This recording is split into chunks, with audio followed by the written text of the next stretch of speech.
Hello and welcome to the EXP Required podcast. I am Jack, joined by Mol. How are you Hiya.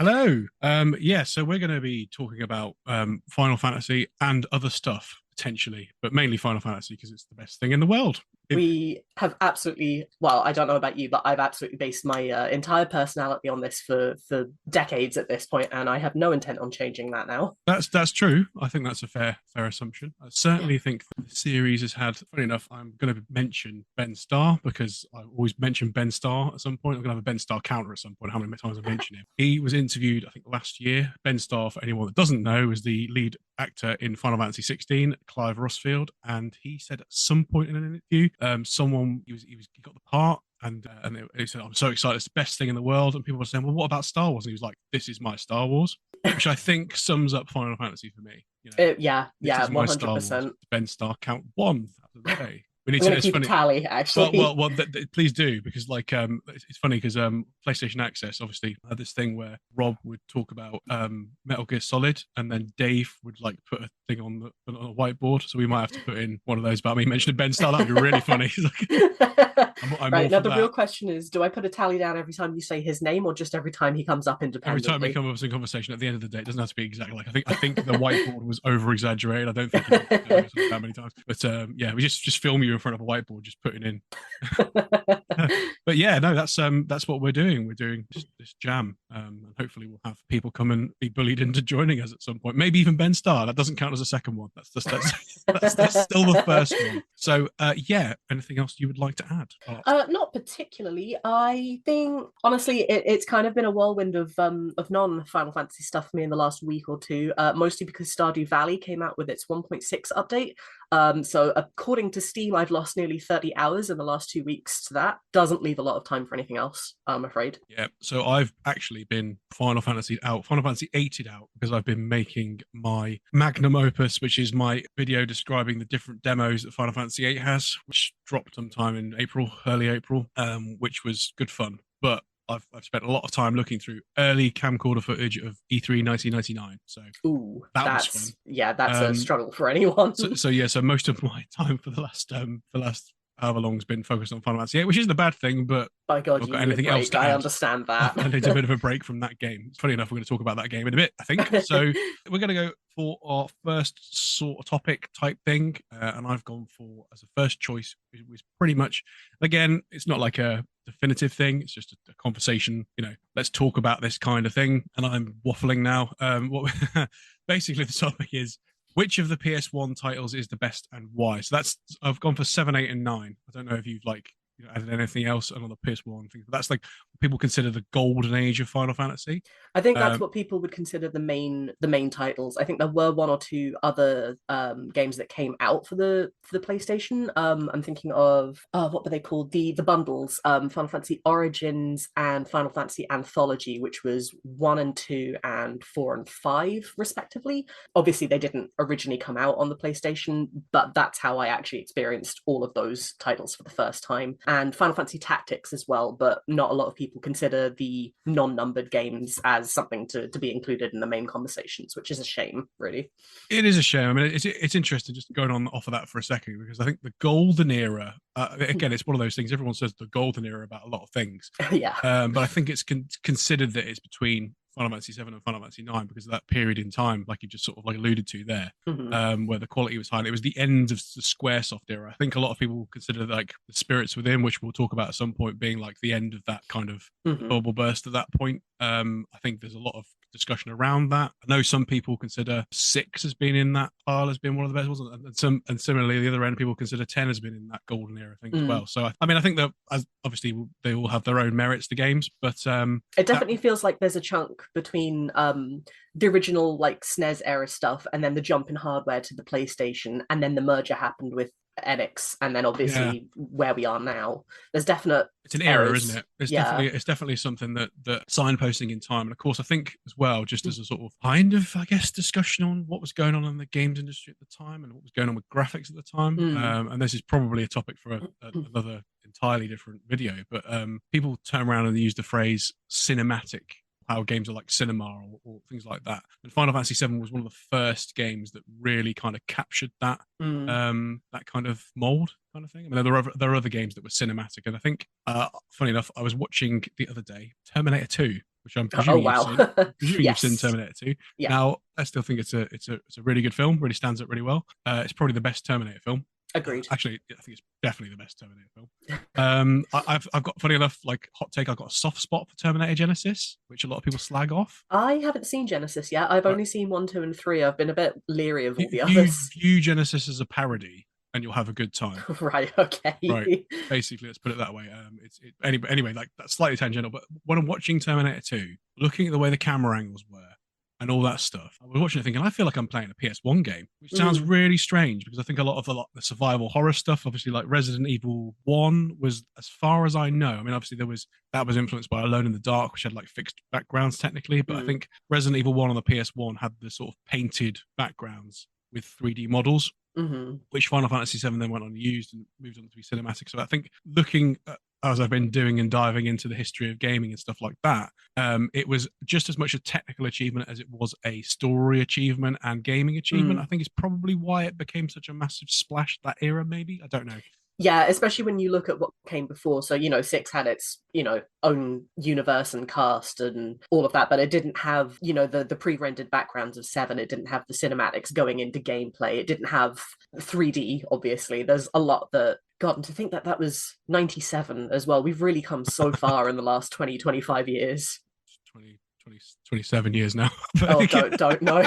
God, it gets worse every time I think about it. But no, I mean, like, obviously, like, again, we'll dive into the earlier ones at some point, probably in detail. But I think that this was the era where Square was pushing. And they obviously have a reputation for pushing graphical limits on hardware. And that's kind of lasted until modern day, I think. I know that Final Fantasy 13, which came out in 2009, I think a lot of people have things to say about that game, but visually, everyone's like, yeah, it's stunning. Final Fantasy 12, which came out on the PS2. I still can't believe that game came out on the PS2 in 2006, how good it looks. I always find that PS2 games were, honestly, and I still think this, at the top of the game as far as graphics goes, that everything had to look better than the PS1, yes, but everything was trying to be its own style as well. It all looks so distinct and just really wonderful and almost nostalgic, but holds up even now, I find. Yeah, there's another topic of conversation. I think it was I can't remember who it was, but there's always that discussion around when did retro stop? Because everyone goes about, I'm a retro gamer. It's like, well, actually, as time goes on, I picked up a magazine, Retro Gaming Magazine, the other day, actually, just fancied it. And of course, as time goes on, more and more things become retro. But a lot of people consider Final Fantasy 12 being the watershed moment between retro and modern gaming. Really? Wow. Okay. Yeah. So well, I mean, obviously, the argument is that when HD consoles came out, that was the new era. But like Final Fantasy 12 was kind of like, it felt like a HD game on a non-HD system is kind of the angle I'm coming from. I mean, like the fact it came out on the PS2, if you look at it, it stands up incredibly, especially if you play it with component cables or HD. Yeah. It makes it look really, really sexy. Shame about the lead character in that game, but that's for the subject. Both them's fighting words. Yeah. Captain Bash of Dalmasca. Yeah, that stuff. That's anyway. We're slightly diverted from the golden era, which again is not something that's official. It's not officially the golden era, but a lot of people consider the era between Final Fantasy VII and Final Fantasy IX as been something special. Whether it's the golden era, whether it's the best, is open for discussion. But just as a little bit of aside from that, I think just to talk about the Europe, because we are in Europe. Final Fantasy VII was released in Europe in November 1997, just in time for Christmas. Final Fantasy VIII was released in Europe in October 1999, just in time for Christmas. But Final Fantasy IX was released in Europe on February the 16th, specific date for this one, 2001, just after Christmas, which is very, very interesting. I didn't realize. I thought they were all in time for Christmas. Obviously, Final Fantasy IX was a little bit late in Europe. So that's the period of what you've got, just over four. Hang on, no, it's just, hang on. My maths is terrible. Just over 3 years for those 3 games to be developed. That's pretty incredible, especially when you look at the timeline between games these days. Looking at the quality of those 3 titles, I mean, obviously, we'll get into that. I've asked the question, what makes this the golden era of Final Fantasy? We've kind of talked around that now. They all 3 of these games play similarly with the ATB gauge, which I used to call the ATB gorge because I was a strange kid, featuring and having 3D models on fixed backgrounds, which we've talked about with the Resident Evil influence. I think it was influenced by Resident Evil. I don't know. I don't know whether you know anything about that specifically, or presumably it was. Because I wouldn't know if Resident Evil was a specific influence. I do know that there have been not necessarily arguments in the past, but Resident Evil and 1 and Silent Hill 1 both came out within a few months of each other. So it's very much always been a point of, well, not contention, but which one was in development first, which one actually came up with that idea first. And that was always, as far as I understood it, specific to survival horror rather than like the actual graphics and stuff. But considering the time period and how similar they actually are as games, I wouldn't be surprised if, they were pioneers, I suppose. Yeah, no, it would definitely be something to dive into at another time. What's interesting about all three of these Final Fantasy games, though, is they all feature on multiple CDs, which was a big deal for the time. Certainly, when I was growing up, a game having more than one CD was mind blowing. More bits to lose. Yeah, definitely. And I always got a bit weird about making sure they were in box in the right order as well, and the right way, so the pictures are on them. Two disc games of the era were Resident Evil 2. We've mentioned Resident Evil quite a lot of times. Maybe we need to have like a ball for Resident Evil as well. And Metal Gear Solid. Abe's Exodus as well was another one. Oh my god, that brings me back. Yeah. Interestingly, I had Abe's Exodus on PC, which had two discs. One was an install disc and one was a play disc, which is funny enough, like how things are with PlayStation nowadays, which is just bonkers thinking about it. But they just kind of split the story in two, those games, really, like a lot of the time. I know, obviously, like Resident Evil 2 had two different campaigns with two different characters, but effectively, Final Fantasy VII was the first game I knew to have three discs. But apparently it wasn't the first on PlayStation that had three discs. There's only two games on PlayStation 1 with three discs. There's only two with only three discs, so that makes sense. Oh my God, that's a terrible thing to say. Obviously some had four, but some had three. There's two of them. Do you know what the first one was? Not Final Fantasy VII. I don't. I really, really don't, I'm afraid. Okay, so it's a game from 1996 called Fox Hunt, which is I've never even heard of that before. I hadn't heard of it until I was looking at this stuff. It's one of those early FMV games, and it only released in the States. You go on and look at the long play on YouTube. It's like 2 hours long. So I don't want to fork out over 200 quid just to get that, because it's one of those ones that no one has ever heard of and costs loads and loads of money on PS1 just to get that in your collection. And it doesn't look that good. I think it's one of those you know that the other FMV games, like that era where you're not really playing a game, you're watching a film, watching it happen. Yeah, it's one of those. Some of them they're either very, very good, those games like Gabriel Knight 2, or they're very, very bad, those games like presumably Fox Hunt. So for me, I don't know what your experience of this was as well. These three games were the first games, along with Pokemon, I guess you could argue, that introduced me to the official strategy guide for games. Like obviously cheat books came with magazines, but like the official strategy guide for like Final Fantasy was like a prerequisite. I think a lot of the time, I don't think I'd ever got through those games without at least looking at some form of guide. I don't know what your memories of that is. That's interesting that you say that, because the only golden era of strategy guide book that I actually owned was for Final Fantasy IX, which is dreadful. It really was quite bad. Every other hint is go on to Play Online. Does Play Online even exist anymore? It doesn't. No.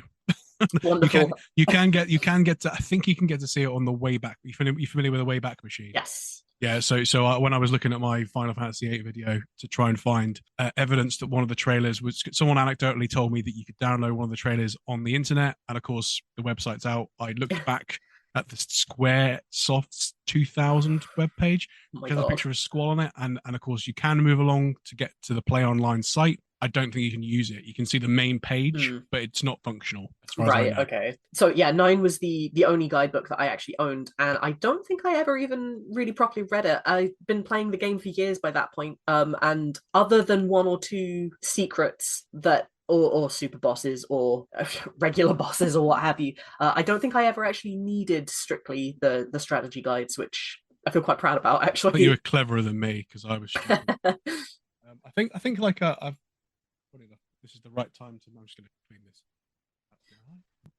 Winding me up the HD of looking at this bad boy. Oh, now that looks retro. Yeah, I think I had that guide first before the official guide. It's actually better than the official guide in a sense, because it explains what you want to do. It explains the synthesis shop stuff in Final Fantasy IX. I think obviously at the time, like my exposure to RPGs, the first RPG I played was Pokemon, without a doubt. I don't know about you, whether you were a Pokemon kid. I only ever played Pokemon Silver. Long trips in the car, spent Yeah, travel but sick you getting. see, you got the Pokemon experience then, I guess, in those days. Yeah. But effectively, they were the first RPGs I played, Mhm. and they're really straightforward. I mean, paper scissors rock, or rock paper scissors, or whatever you want to call it, with the grass, water, and fire. Simple stuff. This is Mhm. effective against that. That's weak against that, and a lot of 150 Pokemon to get. You don't have to get all of them. You just have to beat all these enemies. At the end of the day, and those first games, you can pretty much just spam with one attack and win. So they're not difficult RPGs. You're probably gonna get flamed for that because I know there is somebody who wants the Pokemon across the series, but red, blue, and green, or yellow, or whatever it was, I don't know. Yeah, red. We had red, blue, and yellow. The Japan had. Who knows? Let's not go down the Pokemon rabbit hole. Basically, they were simple, and of course, I was introduced to Final Fantasy VIII, which we'll talk about a little bit later on. But essentially, like my friend was like, "Don't worry about reading these tutorials." So I kind of got into bad habits Oh with some God. of my Final Fantasy games and didn't realize that they were, especially going from 8 to 9, not realizing they were different and Mm. screwing myself up somewhat. So I think you were probably, yeah, more intelligent than me, clearly. Anything else to add on the general gist of the golden era of Final Fantasy? Not that I can really think. You mentioned the eight just now. Was that your first Golden My Era game? first Final Fantasy game, yes. Right, okay. Did you play seven and then nine, or was it nine and then seven, It or was did eight, you have nine, eight, others? eight, nine, and then everything else that was on the PS1. So Right, okay, seven, so eight, interesting. nine, seven, one, two, three, four, and five at the same time. No, what three? One through six, apart from three and seven at the same time. After eight and nine. Right, okay, okay. Because it was a release order for me. I played Ah, seven, okay. eight, and then nine, and it must have been years after that I got Origins and Anthology, and then I only played Tactics for the first time last year. So obviously I was really missing out then. Yeah, no, I mean, I've not played the original Tactics, but I've played the War of the Lions version on Mhm. PSP. And other than the terribly, terribly bad load times of that game, it is good. I do like the old tactical RPG stuff. But yeah, Mhm. I guess we could probably move on to talking about each of the three titles in turn. Mhm. So looking through, obviously Final Fantasy VII was the first. You might correct me here. Was it the first 3D Final Fantasy game, or was there technically? I mean, you had Mode No, I Seven. think it counts as the first 3D. You had Mode Seven graphics in five and four, five, and six. Well, Tactics was after seven, wasn't it? I know Cloud's in it. I know Uh, Cloud's in Tactics as a playable Clouds and character. Tactics as in War of the Lions. I don't know about the I'm original. sure he's in the original. Maybe it's the international version or something like that. I don't know. Right. Or maybe it's something I read. Maybe it was an April Fool's joke that's leading. I know that Squall is in the PS1 version of Final Fantasy VI. Is he? Yeah, so on the menu, again, that game is notorious for having the worst loading times in history, right? Unplayably bad. Like, open the menu. Oh no, I've got to wait 4 hours before it's opened so Oh I can close it boy. again. Oh, it's bad. But when you go on the loading screen, one of the characters would walk along and sort of do this. There's a I one in see. however many chances of that being a little sprite of Squall. Right. Yeah. Interesting. So Huh. so so that might have been like an Easter egg. I think maybe Cloud's like maybe an Easter egg in Tactics. I don't know. I've not played it, so I'm not an authority on it. But I'll yeah, have so to it's the look it up. first like fully 3D modeled game then, as far as I know, for Mhm. first Final Fantasy game. But so on the back of the European box, we've got the Shinra Corporation is draining our planet of its life forces. Cloud Strife is a cold-hearted mercenary. So Cloud Strife, a cold-hearted mercenary, accepts a mission from a group of eco-warriors, unaware that it will lead him on a journey that will change not just his life, but the lives of every soul in the universe. Welcome to Final Fantasy VII, an epic adventure on 3 CDs where sorcery and science collide, where friendships are lost and won, and where one man can make a difference that lasts forever. Now, do you think that really sums up Final Fantasy VII, or is that just a bit like It's a good question, actually. I mean, they're not wrong per se. I wouldn't untrue? necessarily say they're right either.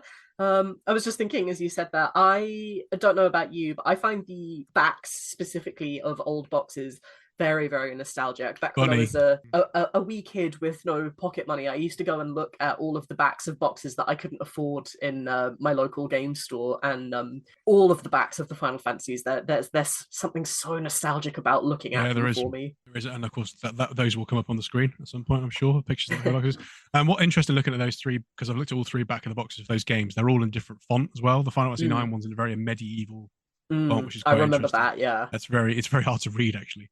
But yeah, no, I mean, I think it's interesting that the eco warriors that might have a different the eco warriors It's or one the of those eco things that's terrorists. I don't know.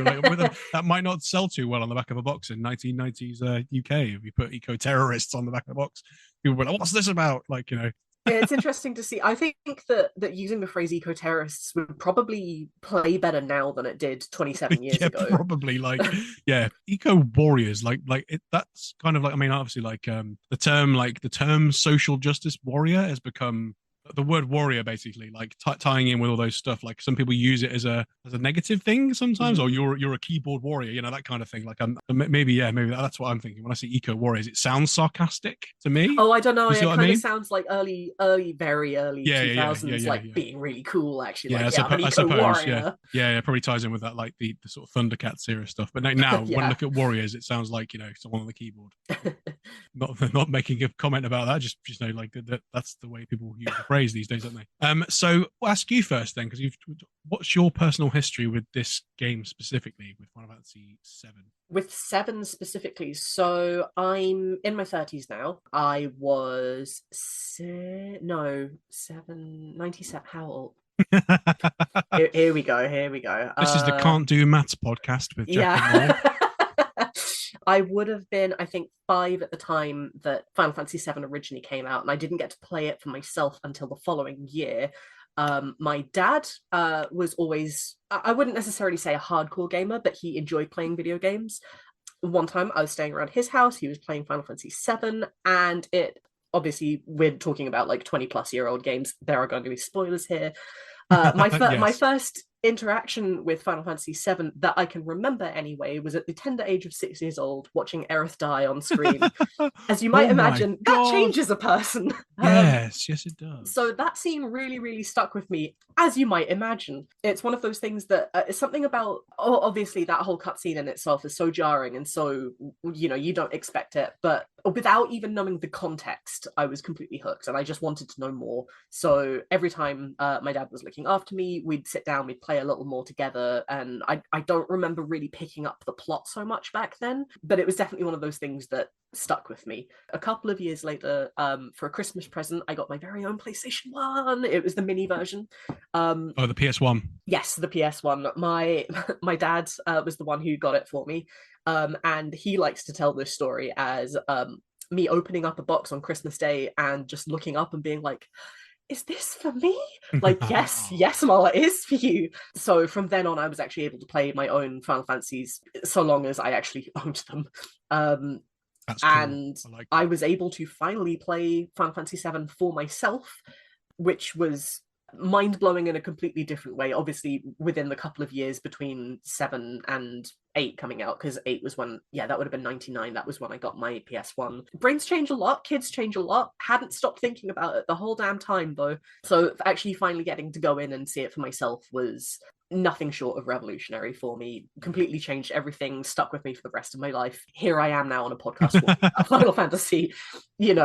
The smallest stone makes the biggest ripple, as they say. I do like that one.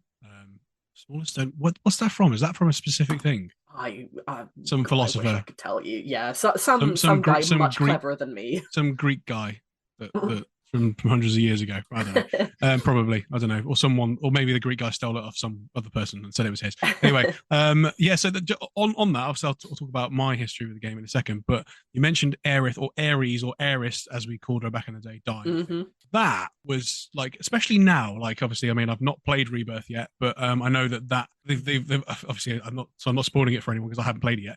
But I know that obviously that the Rebirth gets to that point in the story. Yeah, they made a big deal Yeah, about that. don't know what they've done with it.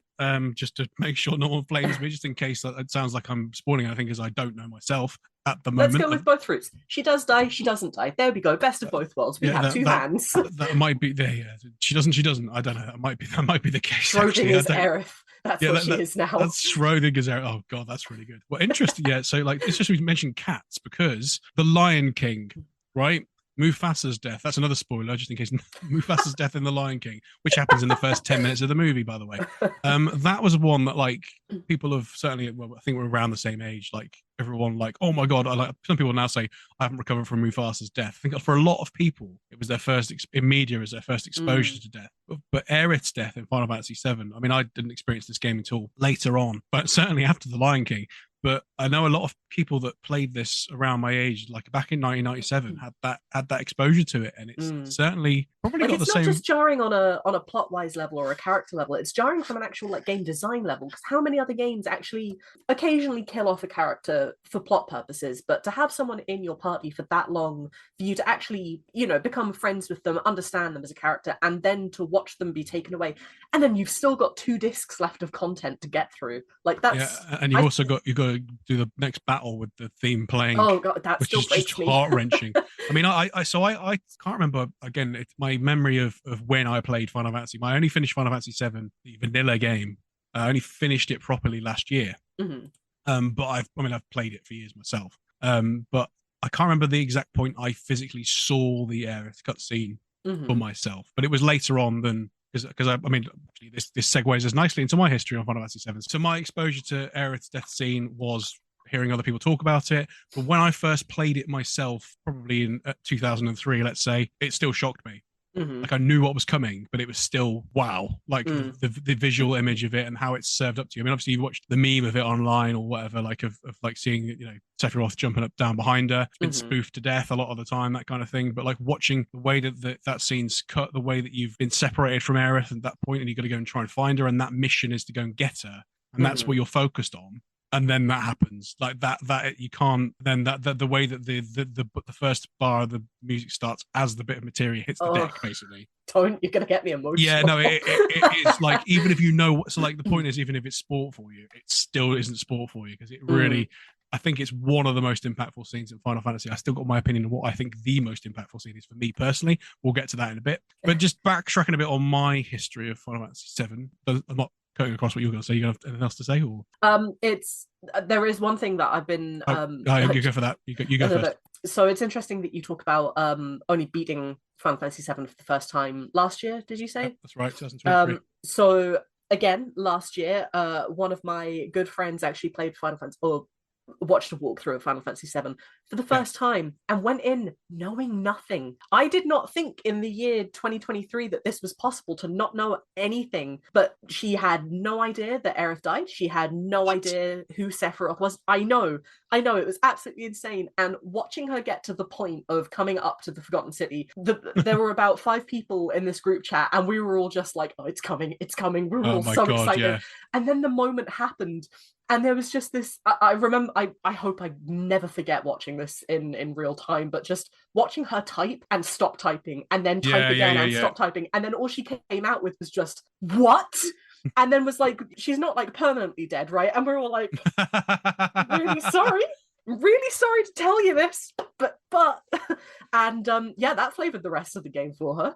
She could not believe that it happened, and the rest of us couldn't believe that she'd gone this long without knowing about it. That is insane. That's like, I don't know, I'm trying to think of, that's not like not knowing that Darth Vader's Luke Skywalker's father. Yeah, it's one of those things. It's like everybody knows it. Everyone knows that. Everyone knows that Neo's the one in the Matrix. Yeah. That's another stuff.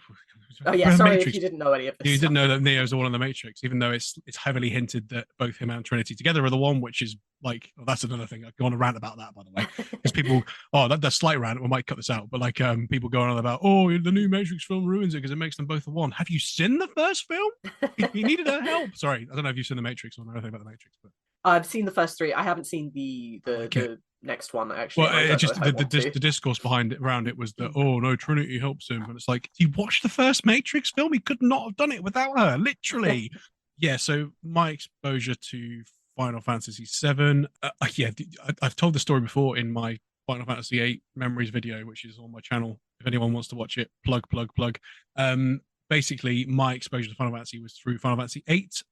So I was aware of like Final Fantasy VII characters. I'd seen the cloud with the sword over the shoulder thing, which also, we mentioned an Arnold Schwarzenegger movie.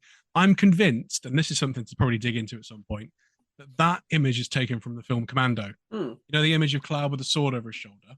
Right? There's a scene in Commando. I don't know if you've seen it, Commando, the film with Arnold Schwarzenegger. I have not, I'm afraid. If you like cheesy 80s movies, it's the one to watch. I mean, I've got this weird thing about films that influence games. And of course, we've mentioned Terminator 2 influences my argument survival horror because the angles in my perspective. Also in Commando, there's a scene where obviously it's Arnold Schwarzenegger trying to save his daughter, and it's over the top nonsense. It's tongue in cheek. It's great fun. There's nothing offensive about it. I don't think personally. It's an 18, but it's like one of those like, really, should it be an 18? Like, and there's a scene where like he gets in this little plane with this lady, and then he gets into this boat, takes his shirt off, and then rows over to the other side of the river, and then puts his shirt back on. And clearly, the scene's just been shot just to show off Arnie's muscles. It's like completely, it's hilarious. Like it's funny. It's so funny.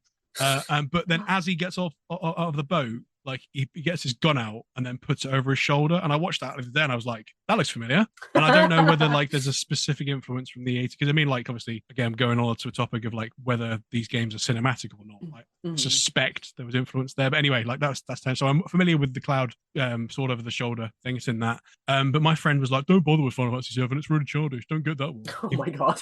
So I was like, okay. Everyone's had an experience like that. So I had an opportunity to play 7. I mean, I wanted 8. And this is like June 2000, let's say. I was, I really wanted 8 so badly. I seen my friend play it in the Diablos cutscene. It was absolutely incredible. Like and he was obviously at school. We were both 9 years of age, so we were like, in the playground playing as different characters. I'm going to be this character today and stuff like that. And it was always about the characters from Final Fantasy VIII. He had the guidebooks, had all the names in it and stuff like that. Was, oh my God, it was just incredible. And that's why I wanted. There was nothing that would stop me wanting that game. And I thought in my mind sillily that I think I had like 15 quid to spend, which was a lot of money when you were 9. And that was how much Final Fantasy VII was platinum. I could have bought it there, but I had this thing in my head that if I bought 7, I wouldn't be allowed 8. Even if it was even if it was for Christmas, like 6 months later, which is just ridiculous. But and of course I was like, I don't want that, it's cartoony, and I didn't get it until later, which is, I don't know, we can argue whether or not that's a good thing or not. But what is interesting about this? So I was listening to the Backpage podcast, which is a really good, interesting podcast if people are into games, especially if they're into games journalism like me. They made a point about Final Fantasy VII, so it'd be interesting to see what your thoughts are on this. So this might have been the first exposure for kids to anime. That's interesting. If that makes sense, because like around this time, and my memories of it, and this kind of is backed up by looking at the history of it. My obviously cartoons were like, Western cartoons with like Bugs Bunny and stuff like that, and Tom and Jerry and The Simpsons and all this jazz. And of course, kids' TV shows. Like the first real anime I knew of was Pokemon, and then Dragon Ball Z, which came I think around the same time for Europe anyway. And then you fall down into the Cartoon Network Toonami and then it doesn't stop. Then of course, but of course, like at that time, if you look at, bearing in mind that we got in Europe, we got Pokemon in 1999, and we got Dragon Ball Z, and I think we might have got that in 99 as well. I think it started on Cartoon Network in 98, so I think they came around the same time for us. Right. But Final Fantasy VII was 1997, and all of that iconography and picturing stuff was everywhere in that year. And obviously, Nomura's artwork at that time is very much anime. more anime. So if you think about it, like before that, my only, like when you say the word anime to me, around that time, if I remember like Ghost in the Shell being a thing. Because the game came out for that as well, and Ghost in the Shell, like the image of Major in that with the the front on image with the the cyborg eye stuff. That was like something you might see like on like adverts and stuff like that. I definitely remember, have memories of experiencing that. But I had this kind of like animes for adults thing, and of course we had like the later on I had friends that had like their older brothers had like VHSs of manga entertainment with like Akira on it and stuff like that. So it was kind of like this like subculture thing have been for like the older kids or for grown-ups. Very interesting that you mentioned that as well. This is just going to turn into the Segway podcast, honestly. That's fine. I watched a fantastic video. Remind me, we'll link it in the description. Cool. Probably about a year ago now, that was a girl talking about a specific anime of the early noughties called Elfen Lied. I don't know if you've ever... Yes, I have, But it was talking about why that was so popular over in the West, when in Japan it barely made a blip on demographics at all. And it's because over in the West we didn't really have that much anime at all. Whatever came to us we got, and it didn't matter if you liked shoujo or shonen or you wanted something deeper or darker. No, we had Pokemon, we had Dragon Ball Z, we maybe had Sailor Moon if you had the channel, and you had whatever else came your way. You didn't get the choice. So it's very interesting that you say that all of these things kind of happen together at once, and it's like, if you're interested in this, you're going to take in the whole spectrum. That's interesting. Elfen Lied, I think a lot of the reason probably why that did well was because it was marketed as like, basically naked woman and violence. Teenage boys are going to jump on that. Like, I'm not saying I was one of them. No. I mean, Elfen Lied is. I mean, my review of Elfen Lied is it's dreadful. I mean, I think there's oh yeah, God, it's so bad. There's some good parts in it. There's some good mechanics in it, and yeah, segue podcast. Elfen Lied. My memory of that, I got into Elfen Lied because it was like the way it was marketed to me. Obviously, I made that joke there about that naked women and guns and violence. Yeah, probably was a good mix for some people. But there was a channel in the UK. I don't know if it was a channel, but it was one of those slots on a channel, like one of the higher number channels back when those were a thing. Called the Anime Network, Anime Central. This is like vaguely familiar, like 2007, 2008, 2009 time. And basically, it was like a magazine show type thing where you'd have two people in the studio, and hello, this is Full Metal Alchemist, or hello, this is such and such, and so is doing this, and it was clearly like something they recorded like in the job lot. Then like they'd have segmented in episodes of anime that was big at the time, and the big one was Elfen Lied at the time. I remember watching it through that, recording it on Sky Plus back in the day.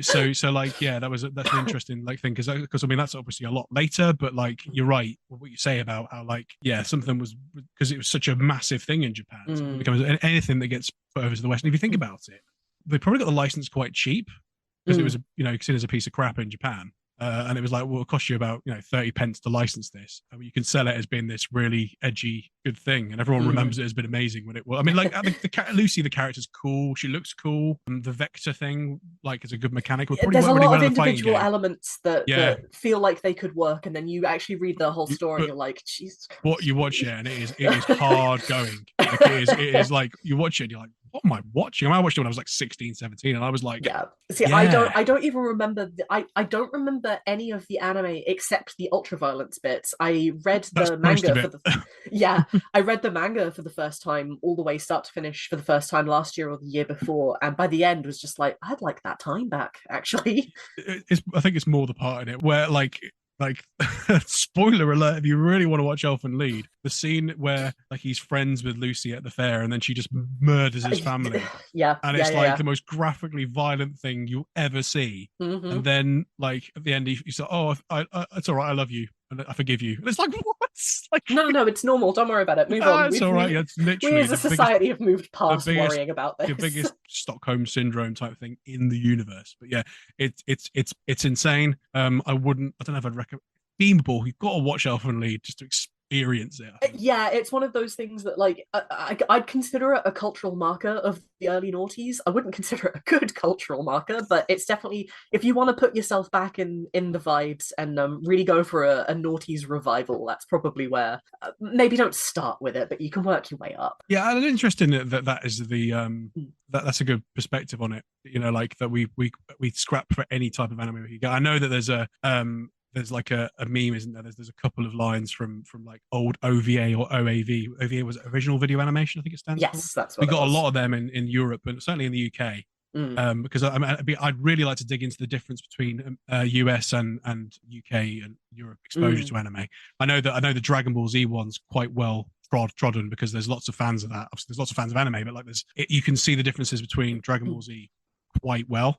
Pokemon's an interesting one as well because it came out at different times. That's definitely another subject for another topic for another video. But like there's the old like jokers, I can't remember what the name of the thing is, but it's like a really rubbish 2-episode thing, and it's like basically there's some Sephiroth looking character, and it's like they threw in loads of swearing just to be like and I don't know, we can swear in this podcast, by the way. We won't go way about it. There's a bit where the guy comes in and goes, watch out for vampires, and he goes, you wouldn't know a vampire if it came and bit you on the edge of your fucking dick. Yes, and it's like, yeah, I know exactly the one you mean. Yeah, and there's a few other ones that I won't say because I'll probably be cancelled, but like there's a few like that where it's like, and of course back in those days I know there was the fan subbing thing where like I remember downloading them back in the day, like, because you used to trade VHSs of like I didn't do this, but like I remember downloading a clip of a Japanese dubbed Final Fantasy Dragon Ball Z movie, and it was like Vegeta from Dragon Ball Z going, you fucking go mental. But of course in the original Japanese, like that's not what happened, but of course we could put subtitles on saying that he was swearing and it makes it grown up, which is ridiculous if you think about it. But yeah, no, there's loads of stuff like that. But, I think it's worth looking at like I read an article actually, and I will probably link this. It was someone's thesis actually. It's the thesis on the history of anime in the UK, Interesting. and I will link it. Someone goes through the history of anime and old school, clubs and stuff like that, which is really interesting to look at. But Final Fantasy VII is not mentioned, and that's not me Really? challenging. That's not me challenging the person. They may just be speaking about anime specifically, Mm-hmm. but it's not mentioned. But I think it's probably part of the cultural exposure to it, I would argue. But, No, I think that's probably a really good point, actually, especially since that was kind of around the time when video games were still considered very nerdy back then, from what I recall. And not everyone played games, but like the people who did, there was definitely a sort of connection that you had to people who played games, even if you were separated by systems. So I know there yeah, was the whole Nintendo versus PlayStation rivalry that honestly, as far as I'm concerned, the still goes on. It was a very different sphere back then, but yeah, it really was just you took what you could get, as far as I remember. yeah, definitely. I think the only other thing worth mentioning, obviously, I've talked about what things I got. I played Midgar lots as a kid, um, and that's the main exposure I had to the game. And I obviously played Final Fantasy VII remake, in 2020 when it came out, and was that had nostalgia for it. I was worried I wasn't going to feel the same way when the Rebirth trailers dropped because I Mm. hadn't had as much exposure to that part of the game. Mm-hmm. But it was in there. So Still clearly, hit for you. That's good. it's seeped in. Like Mm-hmm. there's no way. I mean, there's no way to avoid it. It's definitely the most. It's definitely the greatest Final Fantasy. Like it's the most culturally impactful, without a shadow of a doubt. Yeah. But we'll obviously get onto it. Another thing worth mentioning, we talked about Aerith's death scene quite a lot. Mm-hmm. And this kind of ties into that. So like Final Fantasy VII was parodied a lot. I don't know if you remember the old school flash animations on Newgrounds and Oh stuff yeah, like I was that. hoping you'd say Newgrounds. I Right. very specifically remember Albino Black Sheep. I don't know if that site still That rings a bell. I exists. can't remember what Albino Black Sheep is, but it rings a bell. It was more flash animations, as far as I recall. It was kind of like it was not as big as Newgrounds, but it was on the same kind of Oh right, it was a vibe. site. So was it like the Badger stuff? That was Yeah. weeb stuff, wasn't it? Yes. That's definitely a rabbit hole I'd love to go down at some point. But like I know that the big things that were parodied back in the day when people make their own cartoons, The Matrix was one. That Mm-hmm. was a massive one, and that was a hugely influential thing. Zelda, obviously, Mm-hmm. Sonic, because people had the sprites, and Final Fantasy VII. I mean, Final Fantasy in general with the sprites, people would make their own little animations, but Final Fantasy VII was done. The Yeah. most prolific one I remember, and certainly the biggest impact on me, is a guy called Legendary Frog Joseph Blanchett, who still does artwork now. He does Dungeons and Dragons stuff on YouTube. Check him out. He was a big deal back in the Newgrounds day, and he made a lot of parodies. One I saw was that he did the Robo Voice, Chocobo Robo Voice one. I think it was Right. done by Okay. Joe Redifer. I think's the guy that was on GameSack on YouTube, and it's like basically the that with Mm-hmm. lyrics to it. And it's got I think you've we might be yeah thinking of exactly the same one. yeah I hum yeah. that every time I hear it. So like I remember watching that. Like I think I just got a broadband, or maybe I didn't even have a broadband at this point, and like waited for that to load, watched it, and was like, oh my god, someone made this incredible! Oh my god, because it was the first fan art, I guess you could say, of Mm-hmm. Final Fantasy I'd seen. But Mm-hmm. he went on to make Final Fantasy VII all about random battle, Okay. um, which I believe was animated by. It's a Flash movie. It was animated by the Super Flash Brothers, who went on to make like Snipper Clips, and there's a game that they are working on at the moment. It's Crow County. They're an indie developer, game developer, and they helped him animate this. I think they animated it for him actually. He drew all the pictures and stuff like that. Mm-hmm. But basically, they're all about random battles. It's like a parody where like it's like black and white and it's Cloud, and there's like a narrator over it going, "Hello, Cloud, do you want to do this?" Blah blah blah. And there's a joke in it about Aerith, and it's like talking about Phoenix Downs being their friends, and Mm. bearing in mind Phoenix Downs don't always work. I'm looking at you, Aerith, and it's like that's sort of like Mm-hmm. again, like saying even not being exposed to the thing, it was a meme back then before memes were a thing, the Yeah. Aerith death thing. Yeah, And the it's other just one thing, of everybody knew. totally, and the other thing was Halo as well, which obviously went on to make like Red versus Blue and stuff like Mm. that. But we'll not invoke the name of Halo because that's not something I'm too knowledgeable on, and I would feel out of my depth. So like, but not there's not this in Halo. I like Halo, but I have no idea. Sort of but I remember it was a big at that time. It was like Mm. crazy with parodies. But that Final Fantasy VII was uniquely. I mean, they used the sprites from the older games a lot, but Final Fantasy VII uniquely felt like the one that was parodied the most, Mm. most love for it. So, what else have we got? Probably another little thing to mention. This is probably me. Yeah, well, actually, no, just like gameplay points. Well, we're obviously just discussing which one we think the best is. So we'll throw. We are 49 minutes in, and we're still just talking about Final Fantasy VII, but that's fine. So gameplay wise, I think I've said here it's still brilliant, and you can see the development of the ATB system from the earlier games, so you can see the consistency with the games before it. But the materia stuff has loads of depth to it. I think that's incredible. The materia system still blows my mind how dynamic and varied that is. What do we think on the gameplay? What's your take on it? So I've replayed the game far too many times. I shouldn't be planning another one, but I cannot help You myself. are. But yeah, no, I always really enjoyed the materia system. Honestly, I think when I was a lot younger, just the sound of slotting materia into the armor slots, I really, really like that sound. It's just chink, yeah, I've done it. Yeah, let's go out and fight some things.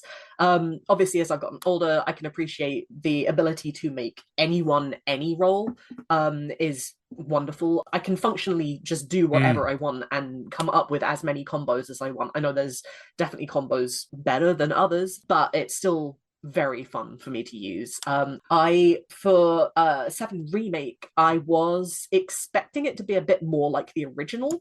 Not to say I was disappointed with the way that combat in Remake actually turned out. It was fluid, it worked for the setting that it was in, but I wish that I'd been able to do a bit more materia customization. I'm just that kind of kid. Fair enough. Yeah, I mean, I'd add that we talked about making your characters whatever you want. They had specific jobs ish. They definitely had things at starting stats that made them better at certain things. So I think Aerith was obviously your white mage. Barrett was the next best magic user, I believe. Really?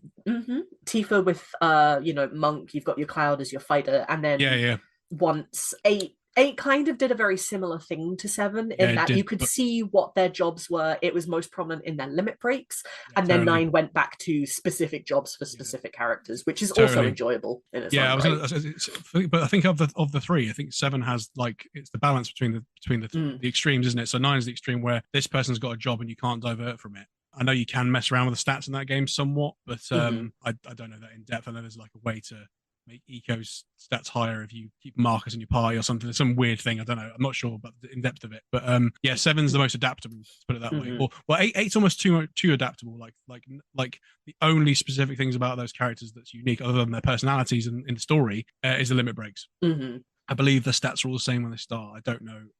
I don't know if they're the same when they start, actually. I do know that so many people have maligned the junction system over the years, and it's definitely a bit janky, and it can very easily be broken.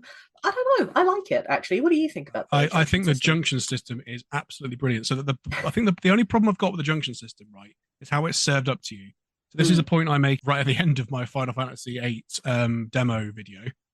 Link in description, which is basically those demos. There's 3 demos. Two of them are like the ones worth talking about in terms of how they serve stuff up. They serve the junction system up a lot better than the main game does.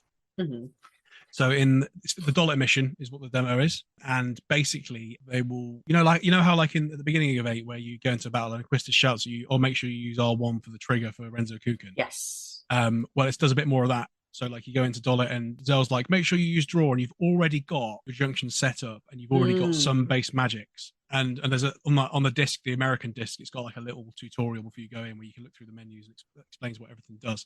So I think that I like the junction system. I think how it was served up was a bit too much with the tutorials for a little bit.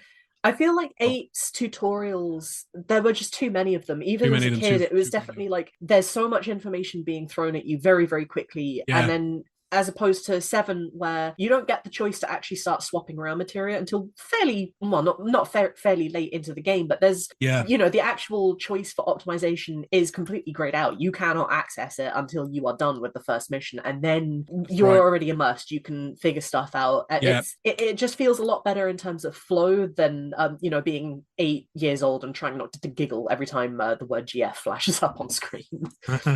Well, I mean, I agree. I think that clearly at some point in development they decided to, I think looks like the Dollet mission was going to be right at the beginning of the game, and it would have been very similar to 7. Let's go on a mission, let's come out. I think maybe they were trying to do something different, go for the school days vibe. And I think the idea of Twister throwing you tutorials was to like, this is you're learning, you're at school, and I think it's just too much. The problem, I think it wouldn't have been so bad if you'd been given magics to start and you could draw like because I mean obviously everyone complains about drawing early in that game. I don't think it's a problem because you very quickly can refine magic and don't have to worry about drawing too much. You have to start off by drawing a certain amount before it gets anywhere near interesting. If they start you with like 20 fires and 20 blizzards and 20, that would have probably been a bit better.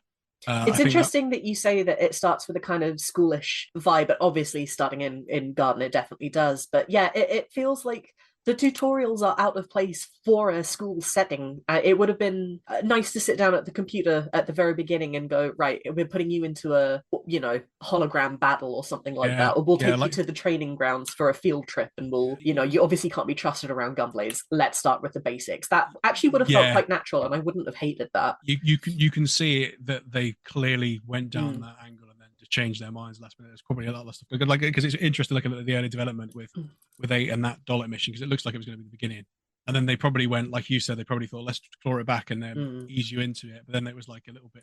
I mean, it's not bad, but I do love the junction system. But yeah, obviously we'll get to 8 in a bit. And obviously that's not a problem being tangential, but I'll claw you back in. So 7 graphically. One thing I will mention, because I was looking this up, is the first 3D Final Fantasy game, but it might be the first 3D RPG technically. I know that Wild Arms, which came out on the PS1, had 3D models in battle, but I think this is the first fully 3D modeled RPG. I might be wrong. Well, certainly the first fully 3D modeled JRPG. I might be wrong on that, and hopefully someone can correct me in the comments because I'm not a complete guru on this. But yeah, Wild Arms came out in '96, I think, and that's basically like you got your traditional top-down Zelda style thing, and then you go into battles and it becomes 3D. And obviously Final Fantasy VII builds on that because you go into battles and the models are different as well. But I think it was the first 3D one. I mean, you could argue it still looks good, Final Fantasy VII. I don't think it really does like stand up like today. But it looks impressive. Let's put it that way. I mean, I think for people like us who played it when we were younger and then came back to it, it holds up. But I think for people who are used to graphics becoming better and better, going back to it and looking at I can't even honestly call them like Lego block people. They look worse than Lego block people. Playmobil people. Yeah, Playmobil. That's exactly it.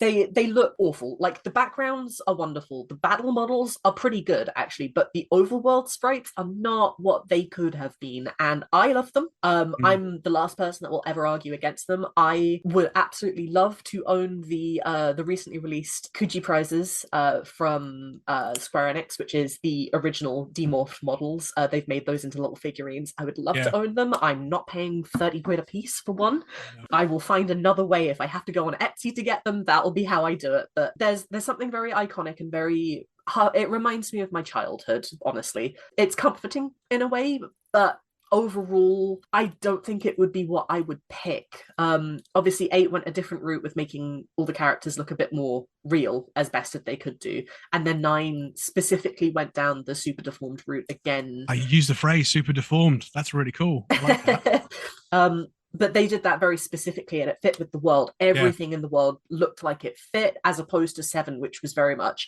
you've got to let your imagination do the rest of the work here. It's doing some very heavy lifting. Well, I mean, I think the thing is with it, I mean, it's not the set piece bits, like the bit where Sid does the whole swinging off something onto the tiny Bronco bit. I mean, like it doesn't look as basically the bit where the cutscenes interact with the main game stuff. Those looked impressive at the time, but I think that they didn't age as well as the ones later on. We'll talk about music specifically in a bit when we talk about all 3 at once. Story wise, obviously we've touched on quite a bit of this. I mean, like thematically, there's the environmental stuff which is even more prevalent today, and I think it's really cool. What I like sticks out about me about the story for this game, and there's probably like an entire podcast just talking about this particular bit, but like I like the character of Cloud being the outcast character. I did a little video essay on you're gonna note down now on Ben Starr and the outcast stuff, and here we go. You mentioned and I did a little video on him being talking to his mate Abu Bakar Salem, who is the voice actor of Bayek of Siwa in Assassin's Creed Origins, who also has his own gaming company called Surgent Studios. Whoa, that's a lot of words to throw at you all at once. They did like a little podcasting interview type thing, and they were talking about like feeling like an outsider and stuff like that. And it was inspired to make a little essay about the 3 main Final Fantasy protagonists from these games, and I looked into that and delved into that a bit. And basically, a Cloud of the 3 characters, he's the outcast. He's the one that comes into a new group. Okay, so he knows Tifa, But and I love the scene, the little, the cinematic scene where the three of them run into the Shinra building, and it's almost like he's taken charge of this group of people that, for want of a better, better description, that didn't hate him, but they didn't like him. So like obviously Barrett at the beginning is very skeptical of Cloud being there. Tifa is like happy to see him, but at the same time she's a bit like, what are you doing here? And there's obviously the tension there, the romantic tension stuff. But at that point when they go to rescue Aerith and they climb up the tower, and then he runs it forward and has the sword over his shoulder, at that point he's in charge. And it's like, I mean, obviously there's bits of the story where that changed, but that moment sticks out for me as being like, wow, this person's come in, not fit in, but then he's brought everyone around and won them all over. Like, I love that side. I don't know whether you have the same take on it with that part of the story. It's interesting that you bring up that moment specifically, because that's still very, very early in the game. That's within the first 5 hours. So I think I was talking about this very specifically with one of my best friends recently, in that it's very interesting that you call Cloud the outcast, because he really is, and not just for the obvious reasons. Again, we're discussing a 27-year-old game. There's going to be spoilers here. Considering that Cloud was 16 when he was put into Hojo's Mako tanks and did not recover until, let's say, a month prior to the story, not even that, like a couple weeks prior to the story, Cloud is functionally still 16, and he's surrounded by people who are approaching or like well into adulthood. There is a very good reason for him to act the way that he does, really interesting, speak the way that he does. Like this is a teenager in a very Globocorp world, shall we say, who's trying his best to actually be the person that he wants to be. He's just not there yet, whether that's physically, mentally. Physically, he probably has grown while he's in the Mako tanks, but ultimately, everyone else around him is actually a lot more experienced and worldly than he is. So the fact that he is able to get to that point of leadership, so to speak, within that first 5 hours of the game, like you point out, it's kind of really fantastic for him. Like, well done, Cloud, you did it. It only took however many years of mental suffering. I'm so sorry for you. Yeah, there may be an element of like angle for that, is that it's conditioning that brings him to be like that, which is really a really interesting thing, isn't it? Like, like how much of it, because that's the whole theme of the game, how much of it is Cloud and how much of it isn't, like, and how much of it is he an individual, which again, I think I've mentioned the Matrix before, the whole like, are you an individual or are you part of the system stuff, which seemed very prevalent in the 90s. And of course later on, obviously there's the part, spoiler alert, with Cloud, which again was the part I didn't know about the storyline until I played it last year. Obviously I had the spoilers with Aerith and I knew the ending as well, but I didn't know about the whole thing with Cloud, whether or not he was on the Nibelheim mission or not. And I love that the kind of angle it goes for there, in my opinion, again, spoilers for a 27-year-old game, where it seems to be, my perception of it was that he was there and it wasn't a big deal that he wasn't the main guy there. He was like a lower ranking soldier with the hat on that you didn't recognize. That but he was there. So so like, the whole thing is he thought he was Zack and there was all this link with him and Zack and stuff like that. But I like that it was like because the first thing, wow, he actually wasn't there. It was complete not, but he actually was. And I think it was, sound like I'm waffling a bit here, but I don't know. I think it was kind of like the point that we're making there was that anyone can make a difference. It doesn't matter if you're an important person in everyone else's eyes. I think also looking at it from the vein of Cloud's only 16 in that flashback as well, and he really is 16 there. He's not been in stasis for a while. Is the beginning of the mission before everything absolutely goes to shit is really, it's not that bad. But it is a huge deal to Cloud, who is 16 and catastrophizing and has been away from his hometown for 2 years, didn't get to be the thing that he wanted to be, thinks he's the world's biggest failure, comes back, hides his identity. I remember being 16. Everything felt like it was the end of the world. I don't blame him for the actions that he took. And really, he didn't even really do anything in like the Nibelheim mission, and that's not necessarily a bad thing either. He was doing his job. It wasn't his prerogative to go and investigate the reactor. That was Zack and Sephiroth's job, not Cloud's. The fact that he then internalized that and then kind of just put his own spin on it later, that's again very 16-year-old. I've got to make myself look better for everyone else. They'll know I'm a fraud. Well, sorry, Cloud, everyone's a fraud. That's the curse of being human at the end of the day. Totally. Yeah, exactly. And I love how he ends up winning in the end. I mean, I've got spoilers. I love the part where he goes back in just to finish Sephiroth off right at the end of the game. I love that, like, there's the whole vengeance thing is like, oh, the vengeance just consumes you, but like it's almost like it's just justice at that point, isn't it? It's interesting. I never really considered that scene right at the very end, vengeance. I'm going to have to ignore the rest of the compilation. I try goddamn every single day to ignore the rest of the compilation. But specifically for original 7, the final showdown with Cloud and Sephiroth, I don't consider it vengeance or justice. I just consider it as Cloud putting his, so to speak, demons to rest and being able to move on at the end of the day. And maybe it comes a little bit. The ending of 7 is very unique, I find, especially within JRPGs, because it is such a open ending. Obviously, the compilation came and then ruined that, and ruined it, with Dirge of Cerberus. There we go. Hey. Here we go again, and we need a Dirge of Cerberus counter as well. But obviously, with Advent Children, we know the world continues, but the very ending of 7 is beautiful in the fact that you don't know whether or not the planet decides that people are going to go. We don't know if everyone survives. We know that Red 13 does, but not about the fates of anyone else. So it's a very interesting idea that Cloud is able to find his peace and be able to get to the point of moving on and becoming the person he wants to be. Yeah. And then for it to just be this completely open end, like, did he actually get his peace in the end? Was there justice or vengeance? Was it worth it when realistically there was maybe an hour before the planet decided that people were or weren't worth keeping around? 7's one of those things, going back to the plot, finally, this really is the segue podcast, isn't it? It is good. It's important. Yeah, I'm happy with this. It's good. Going back to the idea of the plot in 7, it's very easy to get bogged down, or not bogged down, that's the wrong way to describe it, to get very invested in all of the individual characters' motivations and how they all tie together. And really, there's not that much separation between, Cloud Strife and Joe Blow in the middle of the street. Everyone's kind of just working to survive. They might want better, but it's one of those things that's still very applicable to modern day life. You might want better, but how far are you really willing to go to achieve it? What realistically can you do to achieve that? And then you can compare it to things like 8, which is a bit more modern from a heads-on perspective, but honestly a bit more fantastical, in my opinion, as far as the plot goes. And then 9, which takes it another step further. 7 is one of those things that's just so... It could happen to anyone. I'm not saying that, sorry to the people that are expecting Sephiroth to come out and tell them that, they're the next big general or whatever. But, ultimately there are no heroes, there are no villains, there are just people and events that happen, and whether or not they are bad or good is very much up to you as a person to deal with and move past in whatever way that you feel is the appropriate way to do that. Maybe that's the right way to do it, maybe it's not, I don't know. Essentially you are the arbiter of your own judgment, and I hate that I just used the word arbiter, considering 7 Remake has the arbiters at the end. See, I'm thinking of Halo again.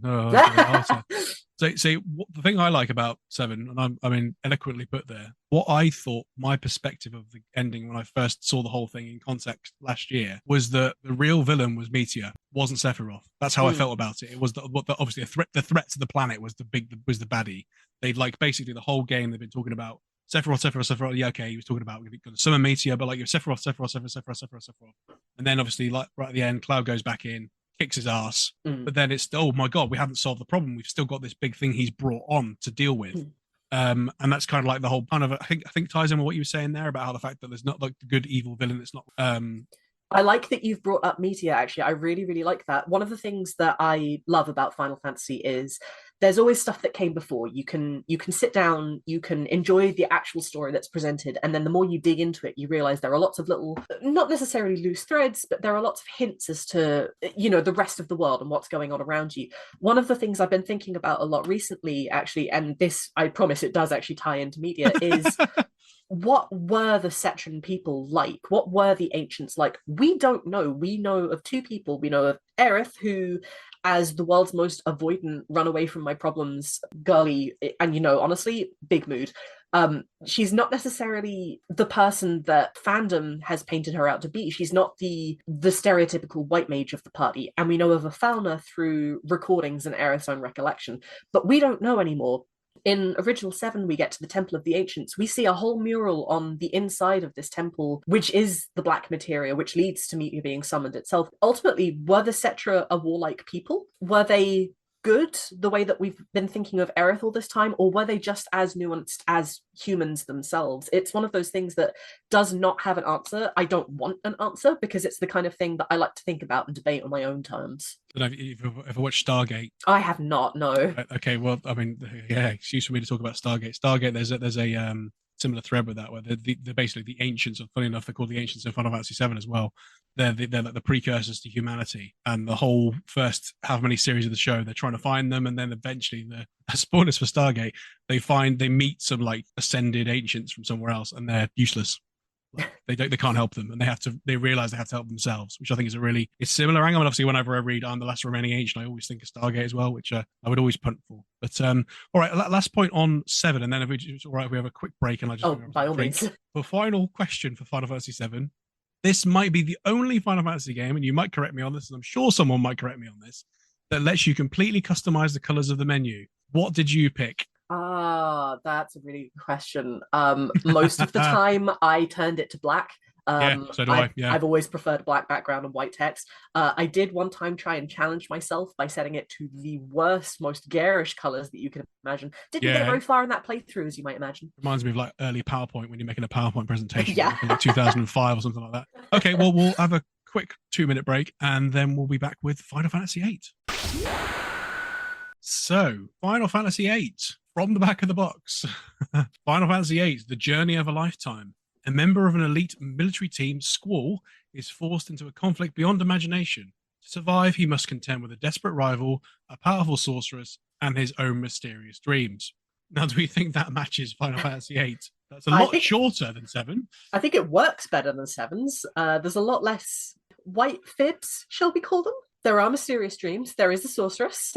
Yeah, he talks about his desperate rival as well. Like, yeah, I think the yeah, I think they've oversold the rivalry. They oversell the rival a lot. We'll get to that. I mean, like that's one of the main cutscenes of the game, the opening cutscene. Which during my deep dive into the trailers for Final Fantasy VIII, like they clearly went, we have to have this trailer as an opening cutscene, because I mean, it kind of ties in with the time compression vibe of the game, how it doesn't make any sense, and how it's kind of spoils the whole plot of the game right at the beginning. Kind of very similar to the way the Nier games do. I don't know if you've ever played Nier, like where like the opening trailer is like the whole story, and it's like, what? And you think it's supposed to be this like really edgy thing, but it's actually spoiling it for you. But yeah, I mean, like the rival thing, we'll get back to that. But what was your personal history with Final Fantasy VIII? So again, 99, it's Christmas Day. My dad gets me my PS1, and in a separate little box, I bring out Final Fantasy VIII, which was technically, if you want to put it that way, the first Final Fantasy that I really played, other than just experienced by watching my dad play. I was allowed to play about an hour and a half on Christmas Day. I made it up to the communications tower in Dollar. Oh, right, yeah. And there's something about that scene where you walk into the tower and the camera angle changes to that really bizarre, like almost Dutch angle, and the sound of the feet on the metal grating. That is nostalgia personified for me. And then I had to turn it off and eat Christmas dinner. But that was where it began, essentially. Well, that sounds quite good, though, Christmas dinner. Oh, yeah. Yeah, so mine, I go into extreme detail on this in one of the videos on my channel, plug. And we've touched upon it earlier on in this conversation as well. Friend had the game in 99, 2000. He had the official strategy guide, so I sort of fell in love with the world before playing the game. I hid issue 44 of the official PlayStation magazine, like the news agents, right? Like, so like it was on the shelf, and it was like 2 or 3 issues back, maybe even longer. And I remember like hiding it behind some fishing magazines because I wanted to buy it at the weekend. No one wanted it. It was a magazine that had been there for months, so like clearly no one cared about it. Just because it had Final Fantasy in it, so I had to wait to the weekend so I had enough money to buy it. It was only a £5, which is amazing thinking about it. And yeah, and of course my first real exposures of the game, because the guy that was into it, he always had the latest consoles and latest games and stuff like that. And he had a much older siblings, so they all he had the Mega Drive and stuff like that, and SNES and stuff like that. So he had everything, and he always had the latest one, the flashiest game. And he had Final Fantasy VIII, and I thought, what's that? I'd seen the cloud thing or whatever, and I knew of it, and played it. And he basically was at the section just before the missile base. Okay, yeah. And he picked the 3 women to go to the missile base. For some reason, I don't know why. That seems to be always what I do. I always pick 3 Hot women Girl characters. Hot Girl Summer going to a missile base, and then set all the guys to garden. I mean, I think it's interesting with the only difference between those characters is obviously the cutscenes you get, but also like the limit breaks. The balance of those 3 limit breaks is probably quite good. I mean, that's a discussion for maybe another time. But like he'd gotten Diablos, and he showed me Diablos's cutscene. I was like, my God, that's incredible! Like it's just as impactful watching that cutscene as anything going on in film at the time. Like obviously The Matrix we talked about, like the scenes in that, and the CG in Star Wars Episode 1 with the pod race, mind blowing for a kid. Obviously, I mean, obviously, like another thing to mention, back in 1996 in Space Jam, where Michael Jordan goes down the golf hole with Bugs Bunny, blew my mind. But still a good film.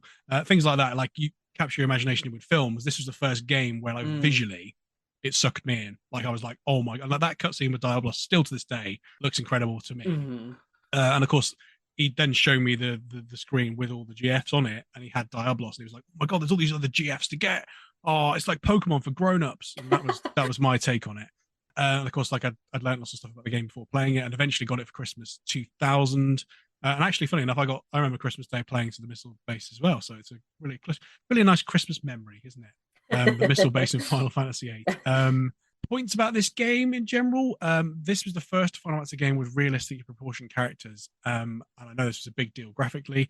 Interesting, you mentioned before about the super deformed characters. That was a term they used in the early marketing for this game. When I was looking through for 8. Well, no. So they were talking about E3 1999, some coverage. I think it's GameSpot's coverage. They went, the new ones are fully rendered people, as opposed to the super deformed characters from Final Fantasy VII. So it was clearly that term is something that was part of the Square marketing. I don't know, or maybe it's just it just seems interesting how everyone I've heard talk about it uses the same word, super deformed. It just seems... I think it's super deformed in opposed to you have your realistic proportions, and then I don't know if you're familiar at all with the idea of chibi artwork. Yes.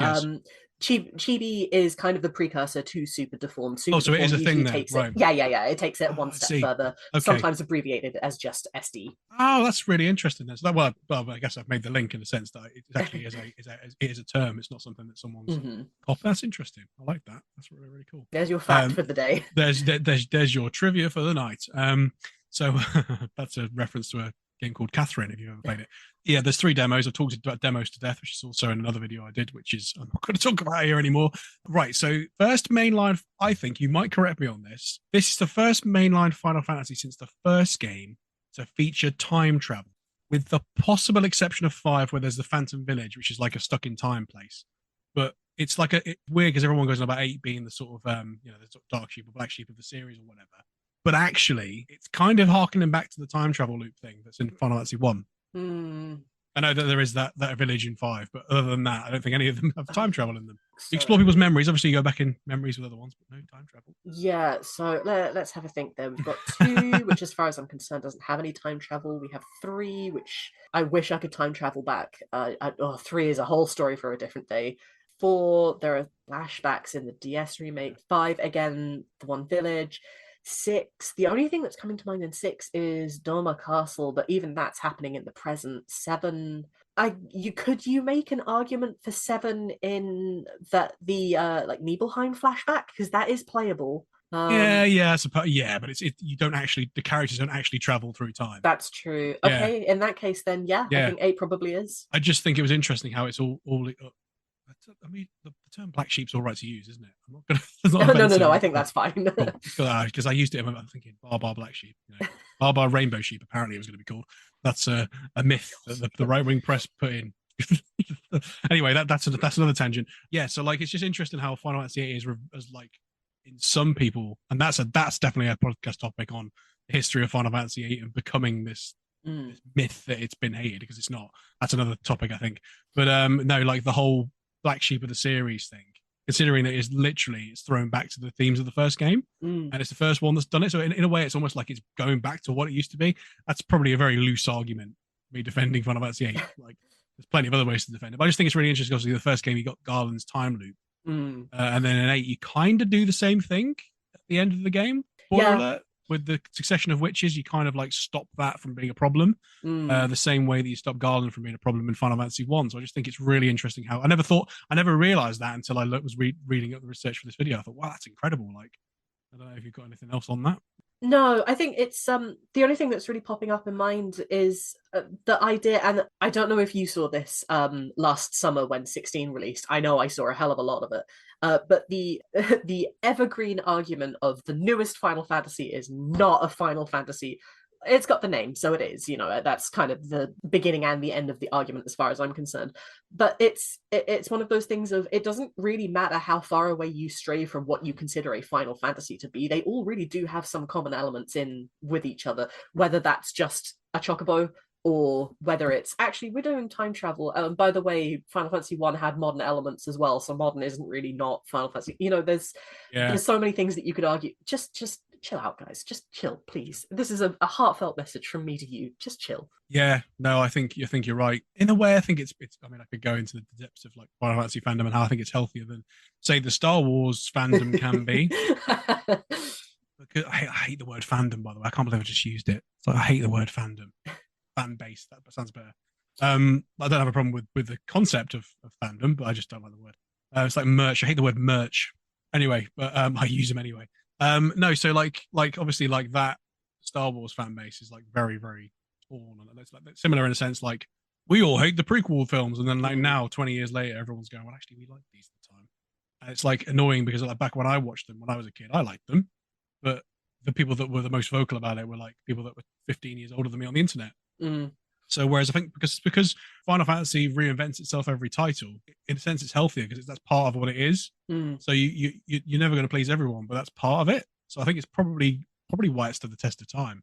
Yeah, It hasn't become. I mean, obviously there are certain titles which are polarizing, shall we say 13. But like I think that like it's part of it. Like it's part of the disagreement stuff is definitely there. And I think my argument again is probably a topic for another video or another podcast topic is like how Final Fantasy VIII became that. Because to me, when it came out, 9 was the one that was the black sheep, certainly in Europe, and that might have something to do with. I mean, that's like just thinking back to the magazine reviews back in the time. I think like 7 and 8 got like 9s out of 10s, and 9 got 8s, and it was like wasn't shat on kind of thing. It was just like it was not revered as much as the other ones, and of course graphically people were like pushing realistic graphics. Yeah.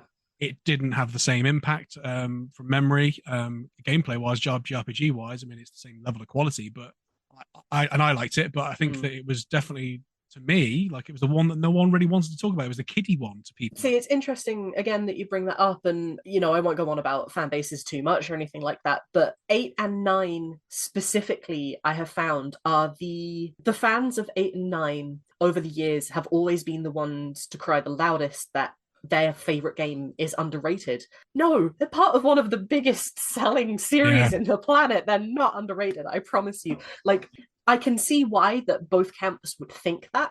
Yeah. But ultimately, no, 8 and 9, I believe, are considered to be more underrated than the other titles, which, can we get some love for Final Fantasy 2? What about 5? Let's hear it for the real underrated titles. I get your point. I mean, my argument for 9 is I don't think 9's underrated. I think that 8 has become. I don't know that 8's underrated. I just think that this myth that everyone always hated it has been built up because of. I mean, I watched a video. There was the point. I mean, we talked about before about 7 and how it had lots of parodies. 8 didn't have any parodies really. There was a couple that were really, like, if you watch them now, they were really like the humor's not aged well. Like, but there's there's one called Final Fantasy VIII Rage Against the Vending Machine, and it's just a really silly video where Squall goes and wants some skills from a machine and breaks it, and then there's a video Zell's doing some video like wants to meet. It's really weird. Like it's a trip. It's definitely very 2000s. But there wasn't that many. Like it wasn't as culturally significant as 7, and I think the issue 7 was probably bumped up by the fact that the compilation came out relatively soon after the game. I mean, obviously it came out in like 2003 at the start of the compilation, but it was talked about for a long time that they were going to do a remake of 7 or they were going to revisit 7 in some way. And 8 and 9, that never happened. I mean, they were in Dissidia, or however you pronounce it, and they almost always like fell through the cracks in a sense. I think the reason 8, I would argue, is underrated is because of the fact that like back in the days of those like angry video game reviewing, let's shit on a game stuff. The Spoonie Experiment did a Final Fantasy VIII video where he absolutely dunks on the game, and I think a lot of people may have taken their opinion of Final Fantasy VIII, like not saying that they've been influenced by his opinion, but they've like seen the perception of like, oh, this reviewer said it's not very good, therefore they've always said it's not very good. Like it's my point about Star Wars as an example would be again. People can have their opinions about stuff. That's great. It's great to have an honest debate and stuff like that. But for example, when I was a kid, when Star Wars Episode 1 came out, I loved it. I had no problem with Jar Jar Binks. I had no problem with any of it. I didn't go, oh, the trade stuff's a bit boring. I didn't think that at all. I went to see the film 3 times, and everyone my age did. We all loved Darth Maul. We all loved Jar Jar Binks. Jar Jar Binks' sticky tongues were coming out of crisp packets. He was loved, right? So then as we got older, and the older kids hadn't had the same experience, which I can understand if you were like 15 at the time, Jar Jar Binks probably would have been a pain in the ass. But it was reinvented that we always said, like people at my age, oh, we always hate Jar Jar Binks. It's like, well, no, hang on, like let's not reinvent it. And I think that's probably some of the discussion around Final Fantasy VIII. The memes have come from, we don't like it because of this, and this. Would be my perspective on it. I think, and of course now you've got You Trap Me. Now we've Ben Starr's bigging up his love for Final Fantasy VIII. That's another one for the tally. Like a lot of people have gone, oh, maybe this person who he thinks really cool and really liked it. It must be good, and I'm all for that. So yeah, that's my rant about Final Fantasy VIII and how it's not as. So technically, I'm agreeing with you. I don't think it's underrated. I just think that there's this subculture of like, I think that people just parrot what other people have said, and it's like no, like that was never the case. I know that I can be guilty of doing that. I mean, again, that's kind of the curse of being human. I absolutely think everyone does that. Everyone does it to an extent, but I just think it's like it just goes to show what like journalism and talking about things is really about. Is about talking about the truth of them about it. And I thought it was really interesting diving into the old footage for Final Fantasy VIII because of like E3 and stuff like that, because like the reviewers at the time, they were saying how much better than Final Fantasy VII it was. Now, has it stood the test of time as a story? I mean, we'll talk about that in a bit. I think like you could argue that 7 certainly is greater, and I think that the archetypes of the characters they're more overworldly, if that makes sense. They're more fantastic, and they're in a sense they're easier to sort of, I don't know how to put it into words. The 8 characters aren't as big, that they are real. The characters that the what's it called? They're all like stereotypical teenagers. You've got the loud, aggressive one. You've got the moody teenager. You've got the I don't quite fit in teenager. Yeah. They're all there. And they're very, very real. And I think at that time in your life, it's a great great sort of piece. But I think they're not people to aspire to be like. I don't think anyone in Final Fantasy. No, is, but you see my point. Like there's an element of like. Well, yeah, I know what you're saying. Like they're not all perfect people, but you know what I mean. Like these, like you look at like Dragon Ball Z, right? Okay, Goku. I want to be like Goku because I want to fly around and I want to be a superhero, like or things like that. Whereas you look at like Squall, it's like, well, he's just like me. I don't want to be like him. You know what I mean? I think that's probably a little bit of that. I think with but Jack, he has a gun that's also a sword. What could be better than a gun that's also a sword? I still think gun blades are cooler than lightsabers. Personally, that's just my take. No, hard agree. I'm not disagreeing with you on that one at all. I made my own gun blade as a kid, by the way. I had like a cap gun, like one of those old swords you could get, and I just I was not expecting to hear that. Yeah, sorry to tell you that as you were drinking. So, dear. Yeah, so that's my rat. I've probably go really defensive of Final Fantasy VIII, but I mean, like, yeah, okay. So, have you got anything else to add on the general points about the game, or got quite a little bit to talk about the I think the only thing that I really have in mind to talk about is more about the characters, and I'm sure we'll talk a bit more specifically about that shortly anyway. So yeah, we'll get to that in a second. So look at the gameplay. We talked about the junction system at length actually, so I think we've defended the junction system. It's the new addition to the game. It's still got the ATB style. It's still the same style as the other games. Junction system I think is good. Like the only thing argument I had before is that how it was served up wasn't the best in the world. Oh well, tough. I like it. Deal with it. So here's the hot take. Here's the hot take. The hot question anyway. Limit breaks obviously changed in 8 as they change in every title. Did you like the way that they did limit breaks and having them extremely limited, more harkening back to 6 than the way they were presented in 7? No, I think 7's best of the 3. Being able to hold on to them just works so much better. There's another point we were making about the 3 games being extremes. The limit breaks in 7, being able to hold on to them until you need them, train them up before battle is a much better way of doing it. 8, the risk reward of having to keep your parties on low health or stocking up aura magic is which was so hard to come by anyway. Hard to come by, and then like it doesn't even always work. It's to do with that. There was the crisis meter, whether you get limit breaks. It just ups the percentage chance. Yeah, and you can get limit breaks if you've got like half HP or something like that. It's still green or still white HP as opposed to yellow.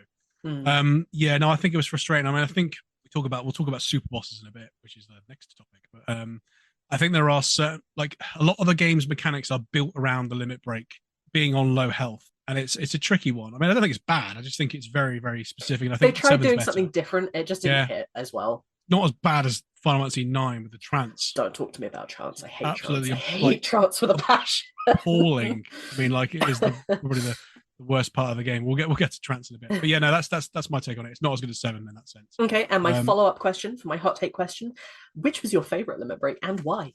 Oh, it's definitely Renzo Kukin with the flipping Lionheart. There's no beating the Lionheart. That is just the coolest thing in the world. When I first saw that, and again, I discovered that later on, like after I'd like played the game for a bit, and me and my friend were talking about it. And I remember rushing into school to tell my friend about the Lionheart and how it was the coolest thing in the world. But I didn't spoil to him what it was because I first used it against Bahamut, and like at that time it was like doing like 2,000 damage a hit, and it did like 30 hits or something like that, and it was just like wow, and it keeps getting more and more insane.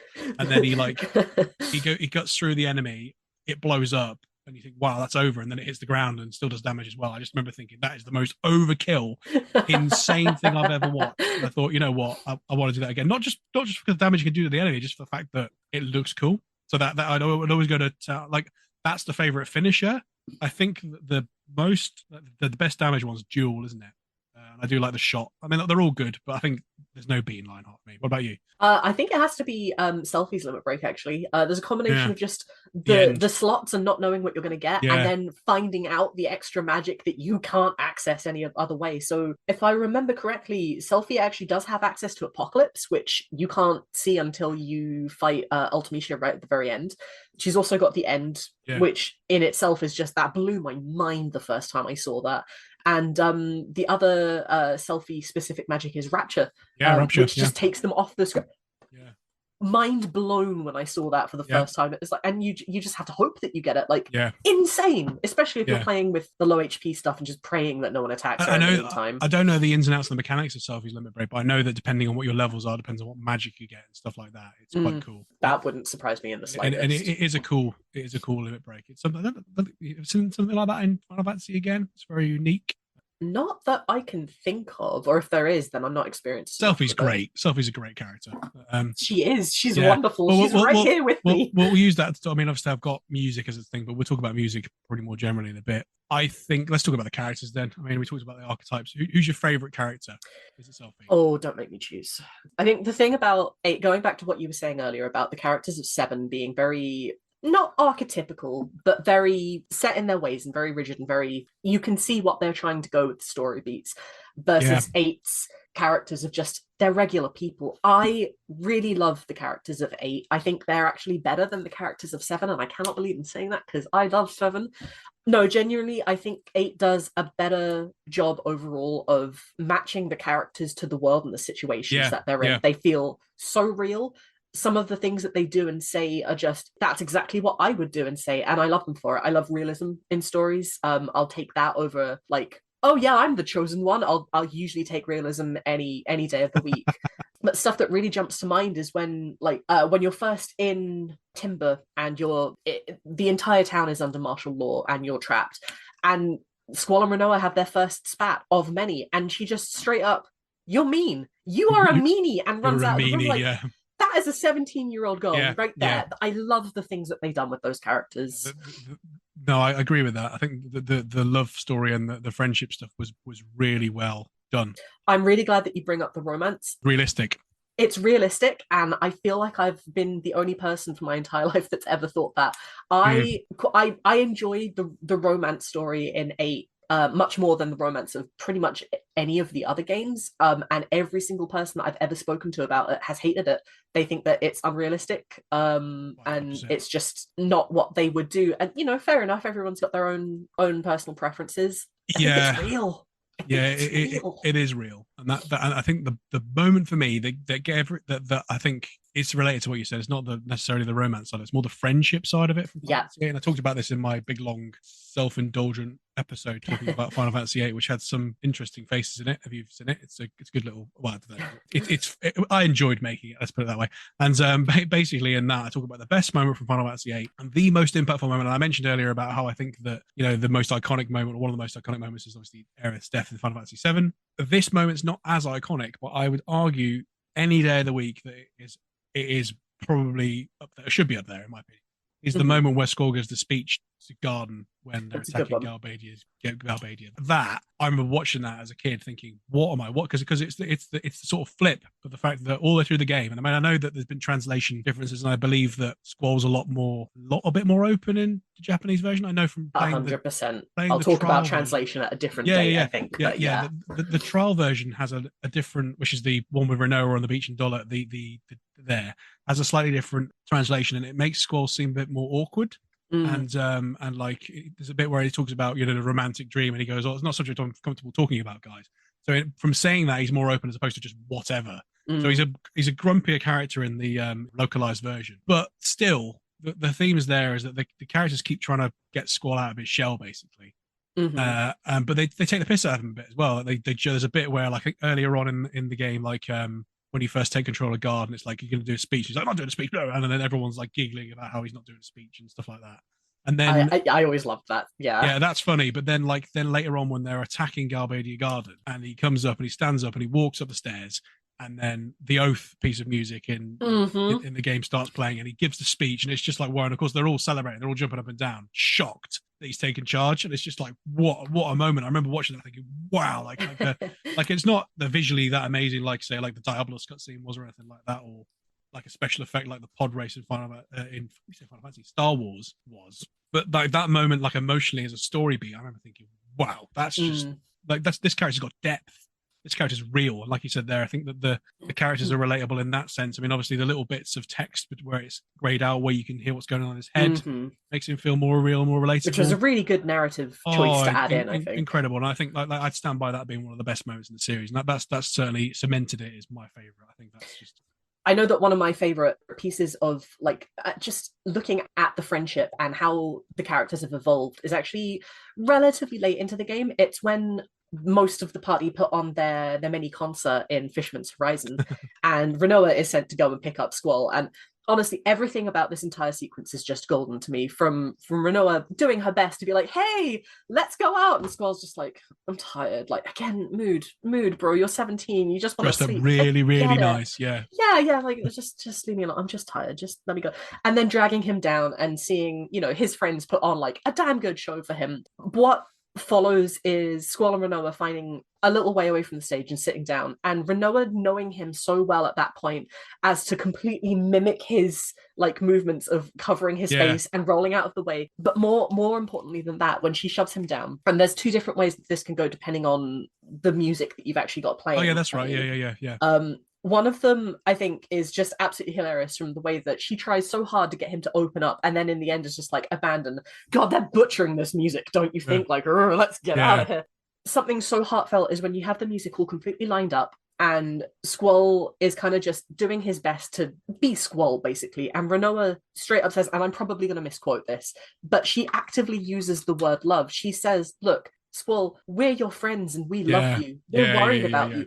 That hit me in the heart in a way that not a lot of things did at that time in my life. Like, there are people out there who care for this guy. Like, maybe there are people that can care for me. Maybe friends really are the true power all along. And it's a bit cheesy to reduce it to the power of friendship, but kind of ultimately that's what it is for me. And I love that. It's raw in that sense, isn't it? It's not like the Yu-Gi-Oh power of friendship and trust in the heart of the cards stuff there. It's more the like really, I like that, and there's a few other moments as well like that are quite subtle. I think there's the bit where Squall, actually again it's depending on what you do in the game. Like if you send Renoa to the missile base.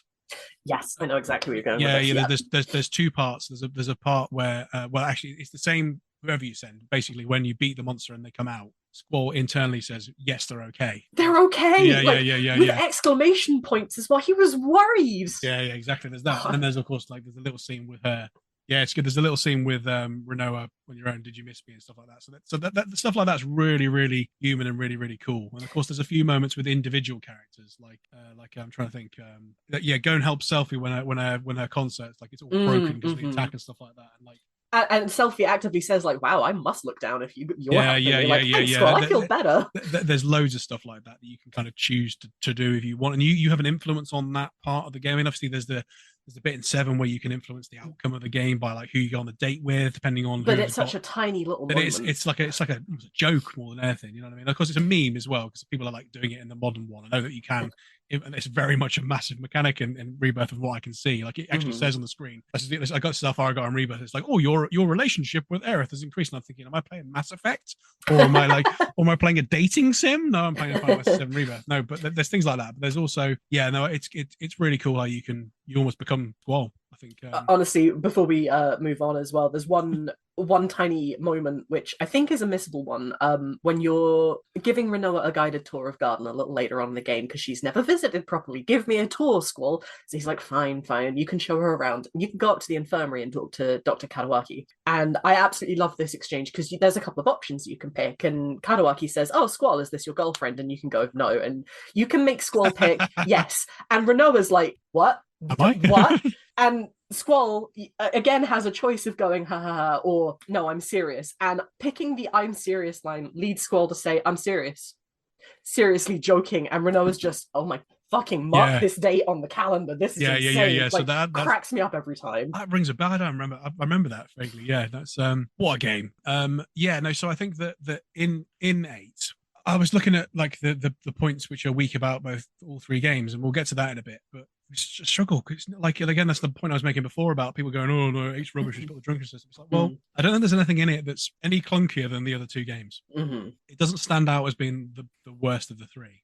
I think it's probably the hardest to get into if you've never played these games. If you've played all 3 of them now, and it's the first exposure to those games of that era, probably the hardest to get into. I would argue, because of the stuff I discussed before, where like the system's not put across you very well, and it is very clunky and it's very 90s in its delivery of that.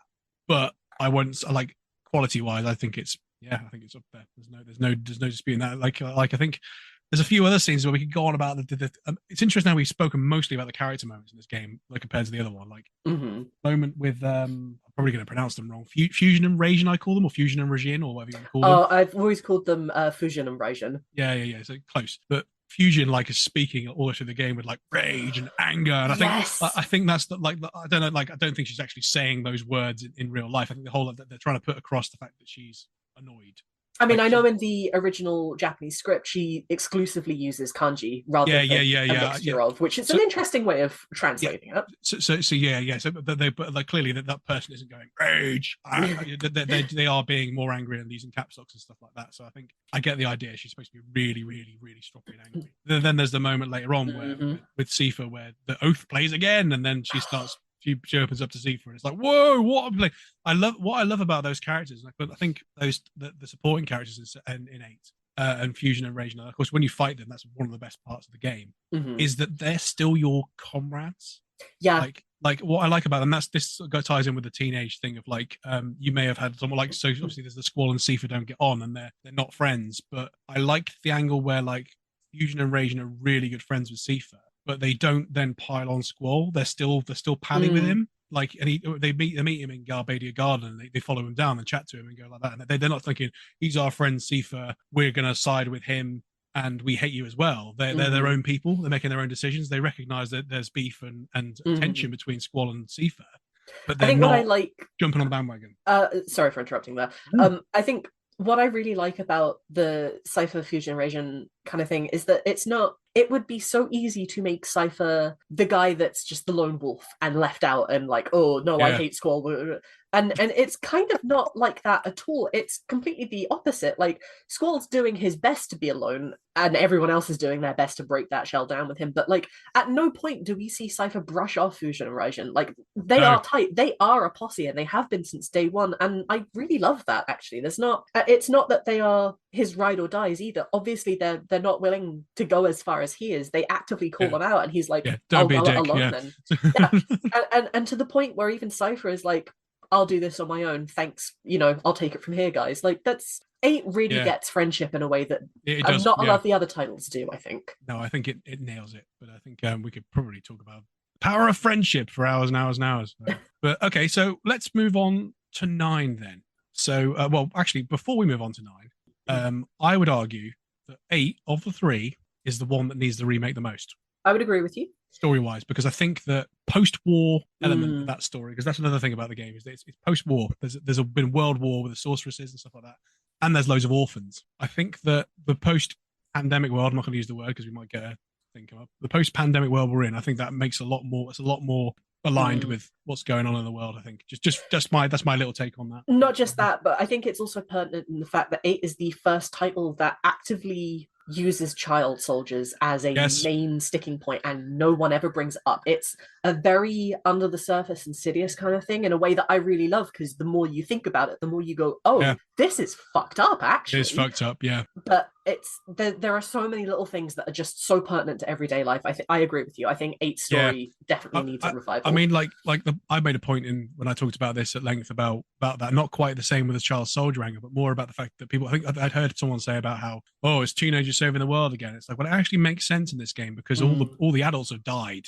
And like there's a point, I think Headmaster Sid's 40, and there's a bit where he falls over and he goes, oh, I'm an old man. It's like, you're 40, mate. And even at the time as a kid thinking, you're that old, like 40.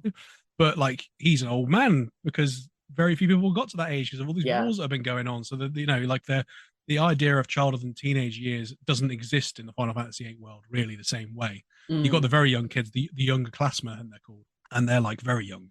But like, it's almost like you get to a certain age and that's it. You're an adult. It's the whole, oh yeah, your teacher's only a year older than you. It's like, well, if you're in a post-war world, a year is the longest period of time in the world.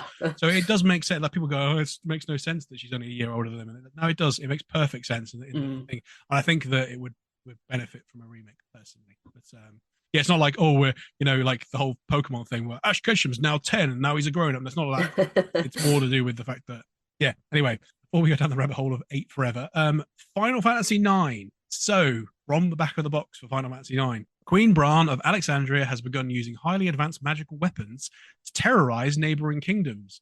Her daughter, Princess Garnet, runs away from the castle and befriends a group of good-hearted bandits led by a skilled thief, Zidane, who intends to end the evil queen's desire to dominate the world. Soon after embarking on their quest, they discover that the queen's threats merely cover a far more sinister plot. For the sake of mankind, Zidane and his friends must put an end to the queen's reign before she and the evil forces that accompany her can carry out the deadly plan. Do we think that sums up 9? That sounds very 90s. I think there's a lot of words doing a lot of heavy lifting there. Yeah. I think that's probably it's the sexiest box art. The back of it, we talk about the medieval text. That's not Final Fantasy IX. That's like that's maybe the first 20 minutes. Yeah, like of the other two, at least they set the scene. This is just like, I mean, I love that. Funny enough, it does say terrorize. It doesn't say warriors in this one. It mentions a good-hearted bandits. It sounds very Disney, this, doesn't it? It might be the Kingdom Hearts team. It brings to mind Kingdom Hearts, but also there's a relatively famous image from a kid's book. It's like, remember, kids, a good pirate doesn't steal other people's stuff. That's what it makes me think of. Yeah. Yeah. Well, it's just that embarking on their quest. Like, that's like very much quest? Like, oh God, like it's really like. I don't think 9 itself. This is going to be a very strange sentence to say. I don't think 9 really does itself any favors in the way that it's. I can't really speak for the marketing because I don't remember the marketing of the time, but the fact that the previous 2 games were so modern and had their own very, very distinct styles, and then you get 9, which immediately jumps back to the old fantasy, and it's very fantasy. And not only that, but everyone's small and cute and squishy, and the main guy has a tail, and you know, there's no more brooding, angsty guys. It's all very like, this is this Final Fantasy still? Well, especially when you've grown up with 7 and 8 being like the big ones, and then all of a sudden you have this. It's like, it's very, very different. You don't like it, but it's going to be interesting. There's a little bit of the slight disagreement because we've agreed on everything so far. This will be interesting. I mean, another thing is going to be like, that's it, I'm hanging up. No, it's nothing like that. But okay, well, we'll go on to the personal history with the game then. We'll start you off with what your personal history with this game is. I think 9 was a present. I don't remember from who. I don't remember when. I know it was a couple of years after the game actually released, so it might have been 2002, 2003 that I initially played it. But I loved it. Don't get me wrong. 9 is not in my top 5 favorite games. I do still very much enjoy it. There's a lot to love about the game. But it didn't grab me in the same way that 7 and 8 did. Especially not as so how old I would have been about 6, 7 when I played 7. I would have been 8, 9 when I was playing 8, and I would have been maybe almost 11 when I was playing 9. Not that there's, you know, a huge amount in worldly difference that's going on at that period of time in one's life, but something about 9 just didn't sit with me the way that other stories did, not for the same amount of time. Okay, so my history with nine, I had eight for Christmas. It's weird because it's only a very short period of time. This is weird because I remember I wrestled with this a few times because I've got this. We have family videos of like every Christmas and stuff like that, for, like between like 94 and 2004, I think, like because we Mhm. had a camera. We're lucky enough to have a camera. So I've got lots of memories of what I got for each Christmas and stuff like that, which has been reiterated by watching the video back and stuff like that.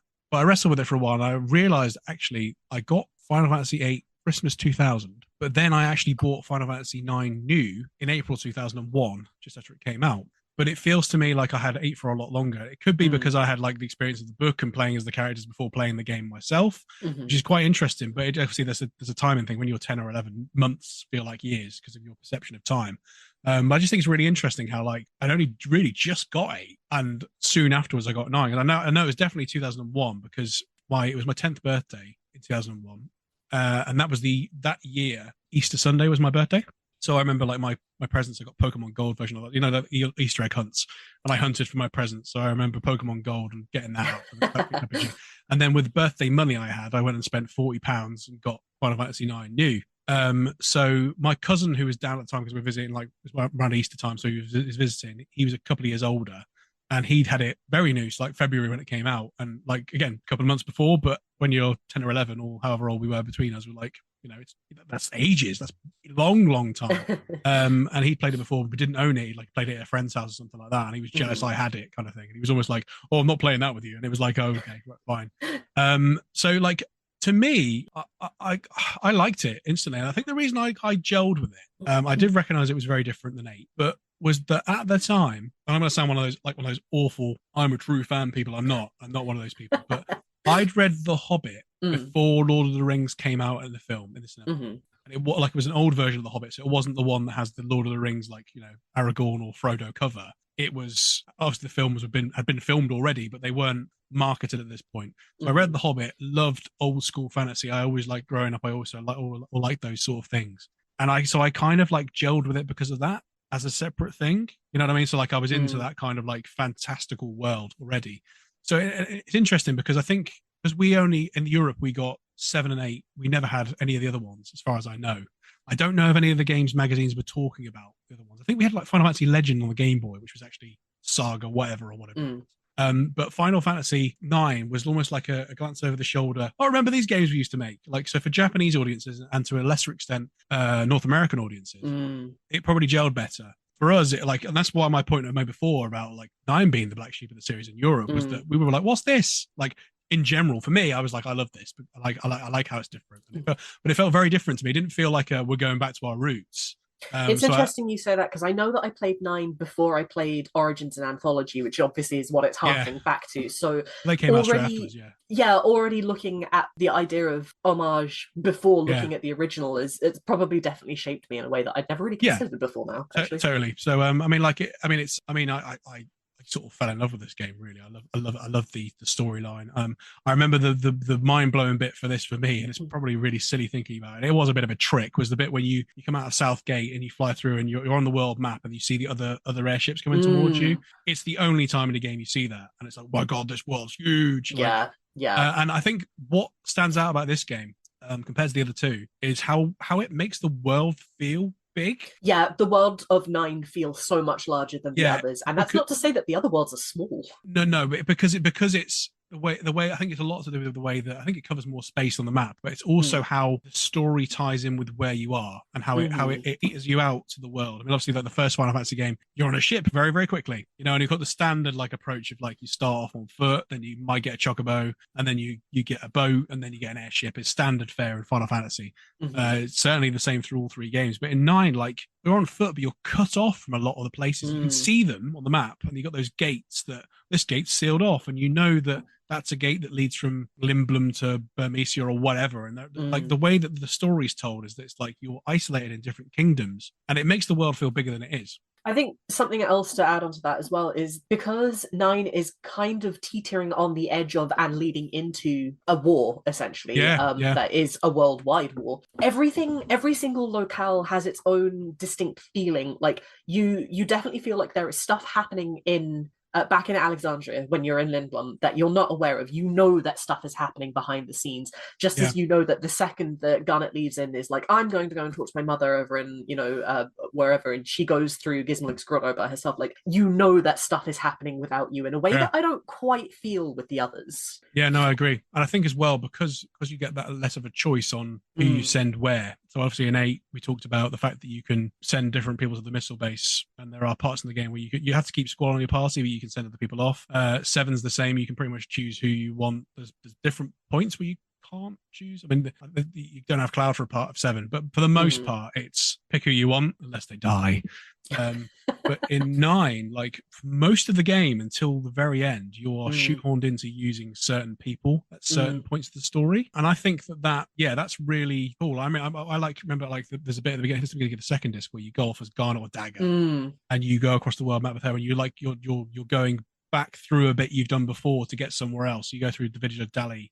You can go there if you really want, and you can and I love how there's all these different routes that like can lead you back to Dali, which is the first town you go into throughout the first sort of 3 discs before you opens the access to the entire world. And I love the little part in, I think it's third disc of the game, where it's just before you get the airship, where Alexandra is attacked by Kuja, the main villain of the game, or is he the main villain? And I love there's a part in it where you're in Dali, and if you first time you get to Dali, there's the windmills on, there's stuff going on. You can go back there again with Garnet and Steiner. The windmill's still on, but there's only one opportunity to go back to the windmill when it's off, because the person that runs the windmill is at this card tournament in Lindblom, in Trino, what I'm going to call it, which is just a stop away from where you were. But of course, in the game, it's taking you a whole disc to get to Trino, and it's so. I love how the world's, but you can literally walk along a path, go across the world map a bit, and then get back to where you need to get. But you have to do it on foot. You can't just fly there.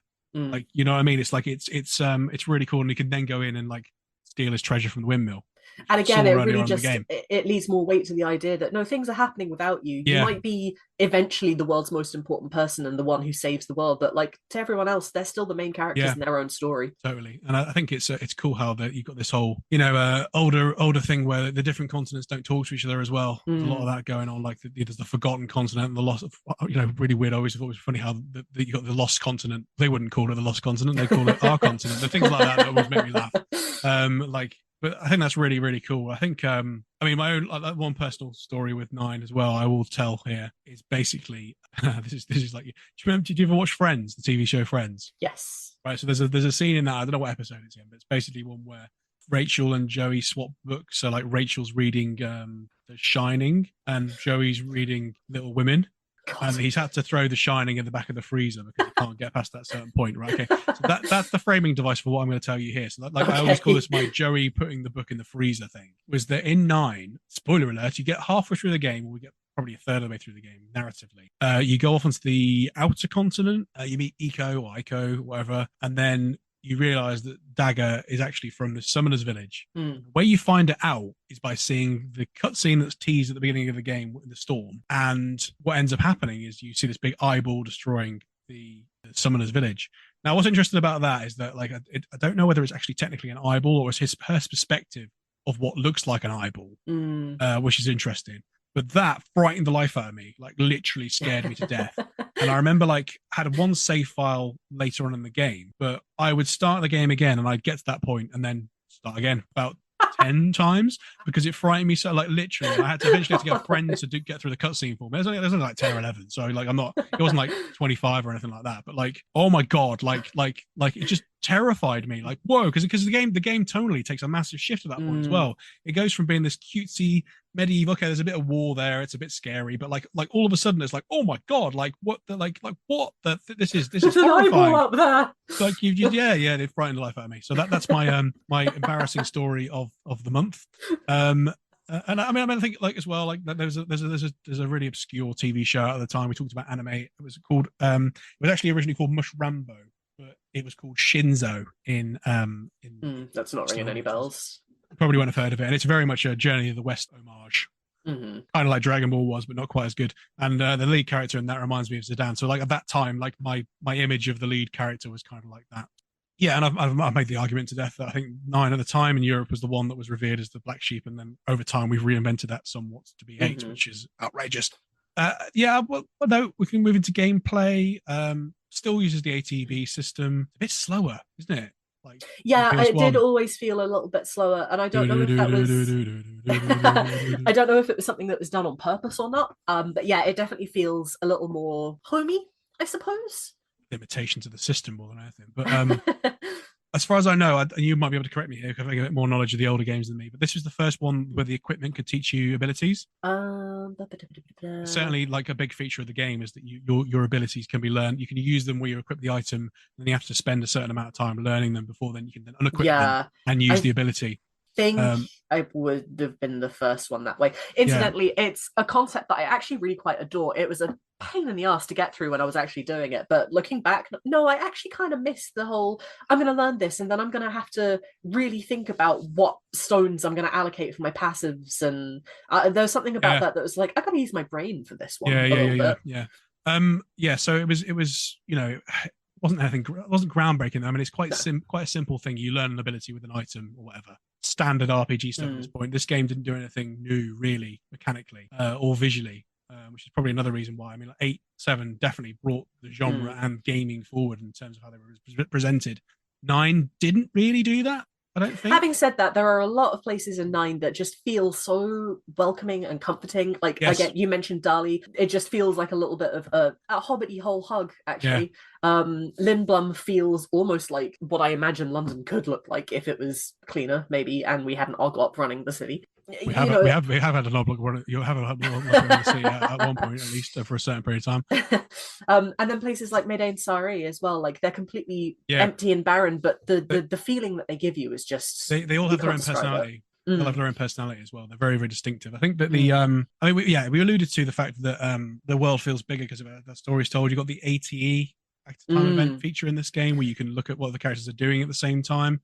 I like the concept of ATE, and I hated it in practice. No, I Especially the agree. ones where you had to choose and then one was lost forever. Like, I want Yeah, to see them no, both. yeah. So yeah, it would be nice. Yeah, I think you're right. So you could obviously watch that side of it, was you could look at characters, stuff that was going on at the same time. It was nice to see, like, Dagger learning how to be more common, for want of a better term. Yeah. It was a cool way to flesh the story out, but also if you didn't want to watch the story beats, you could skip through it a bit, which was, I think, probably a reaction to the tutorials in 8 we've talked about, like dragging down the story and slowing things down somewhat. Like, you could zip through things in this game quite quickly. And then obviously this game, worth mentioning, it has a speedrun mechanic built into it, which is very similar to obviously the Resident Evil games, which had the timer very much like built around the games you can speedrun. There's obviously a massive speedrunning community around Final Fantasy IX. I spoke to Mutsky on my channel, who is one of the higher ranking Final Fantasy IX speedrunners. He's also one of the only people that's done the 24-hour 7, 8, and 9 marathon speedrun, Jesus Christ, which is worth checking out. Really nice guy. And I used his guide to try and help me get the Excalibur 2, because in this game you got the Excalibur 2, which is basically like the monster of all swords, and you have to beat the game in 12 hours. A lot harder to do on PC these days than it was back in the day as well, because I seem to recall that popping open the lid would skip whatever cutscenes that you were in, and that helped on cut down time. It did. With the PAL version, because it runs at 50 hertz, is even harder. So you've got 5/6 of the amount of time to do it because the clock runs quicker. So I've never met anyone that's done it on the PAL version. I'm sure people have, but I wouldn't bother. I did it for the I didn't do it for the Platinum Trophy, because the Platinum Trophy in this game is notorious because the flipping jump rope bollocks mini game. Right, let's go on to that. Let's I jump felt on the game the pain in that one. This game, I think. I mean, obviously, there's this thing. I'm harkening back to Final Fantasy VII. Are you familiar with Brentalfloss, the guy that does the spoof songs? He did Final Fantasy. What was a really good one he did, which is Ballad of the Mages, which is like a take on Final Fantasy 1. But he did a Final Fantasy VII with lyrics, and it's worth talking about, because he talks about like mini games messing with the flow, and he talks about all the different mini games, like slappity slap mini game. It's all the different mini games in 7, which like add into it. And of course, what's cool about the mini games in 7 is you can then play most of them at the Golden Saucer as well. 8 kind of did away with the mini games. We didn't need mini games because we had Triple Triad, and if that didn't take up all your time, nothing else would. That is like a game, but you can completely optional. You don't have to. It's not optional. You have to do it, but no, it is completely optional for the game. Whereas like I think there's a few like things you could probably class as mini games back in the day, like having to open up the press Smash X to open up the flipping hatch in the MD level, and like things like that, which are like quick time events, that kind of stuff. I'm trying to think if there's anything else in 8 that's a mini game. Oh, you get the Chocobo stuff, which again is entirely optional, which was tied Right. into the Chocobo Tamagotchi thing, which we never got. I had a burning hatred for that. Yeah, I it's crap the in it. second that they were like, "Oh, you could plug this in." No, I can't. No, I can't. I want The to, but I Pocket can't. Station, outrageous. But there, yeah, thanks Square. Yeah, I mean, like, but nine goes all in with it again. Probably a few more eight mini games I've forgotten, but nine definitely goes all in with the mini games, and you Which is have to ironic like. because I think that nine fell down because of Tetramaster. Oh, it's a There is terrible game. no worse game in the world than Tetramaster. My God. See, I don't think it's the worst mini game in the game though, and it Oh, is it just not. didn't make sense to It me as a doesn't make kid. sense. It is annoying. You have to do it, Mm. like to get to progress the Like story. at That least you don't have sucks. to win, but No, God. yeah, you got to win once, haven't you? You get three card games to play, and you have to win two of them, and then you can't. You can optionally win the third. That's my memory, but I might be wrong. When I get around to doing my nine replay, I'll let you know. Yeah, record yourself playing it and get angry at it. Oh, There's a few other ones in it. The Chocobo Hot and Cold mini game is absolutely brilliant. I love that's that. fun. That's Yeah. fantastic, and that's brilliant. That is probably my favorite mini game in the series. But I think that there's a few like annoying ones that like stop the flow of the game. Like there's the one where you have to be you'll sit as a frog and you have to like go and get a Oh. key and put some weights on a thing, and there's this hedgehog pie in a thing that sucks. And It's so bad. there's also like there's a couple of other ones I think that just stick out. That one mainly sticks out as been awful. It just stops the flow of the game, and it's like, oh, I've got to do this now. Have I? This is annoying. But you know, I'm and then the jump rope, which is optional. But like they're the ones that like that are thrown in that you have to do. I mean, obviously Seven's got one, which is the old CPR one.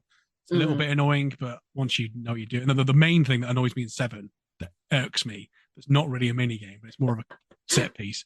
When you're climbing up the flipping the Shimmer tower and you got to get on that like bar that's coming across.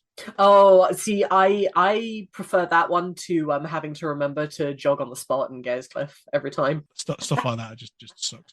But yeah, no, I mean, I'm picking holes in it because I think that like presentation of that game is probably better than the other two, like nine, because of the you have to press X to go into the town.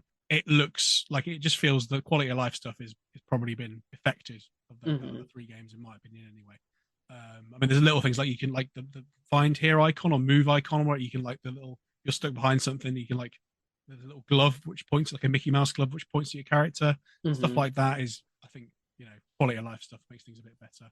And I think the world like the in-game world like you can see smoke coming up a lot more. It just feels a bit more lived in than the other ones. One more point for me. You mentioned before, and this is interesting. Oh, is this really Final Fantasy because the protagonist isn't very emo? He's more happy-go-lucky. That's the bait and switch, isn't it? Because later on, he ends up being a complete emo bastard and having his breakdown moment with the "You're Not Alone" section.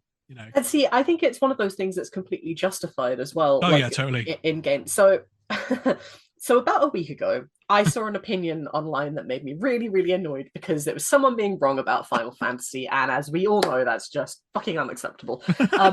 But one of the points that was made was specifically this person was talking about Final Fantasy 13 and how Lightning as a protagonist was semi-quote better because she wasn't a brooding male. And I was like, hang on, let's pick that one apart, shall we? Because of all of It's a brooding female. That makes it okay, does it? she broods. And again, they all have good reasons for the way that they act, but Cloud and Squall are the outliers. No one else really does what they do. And again, they have fantastic reasons for the way that they act. It was just something that really, really aggravated me. And like, no, if we can't look at the golden era and assign them all broody boys, because have you seen Zidane? The man is a skirt chaser. He has a tail. Yeah. Like, he's the polar opposite to Cloud and Squall. Yeah, that's really interesting as well. How that was obviously a comical thing in early 2000s. I mean, like to be fair, the way that it's served up is very comical and it's very like Japanese with the whole the perverted man type thing. It's served in a 16-year-old's body, and somehow it still works. Yeah, I mean it's like of the time, and also the way it's served up. It's not offensive in terms of like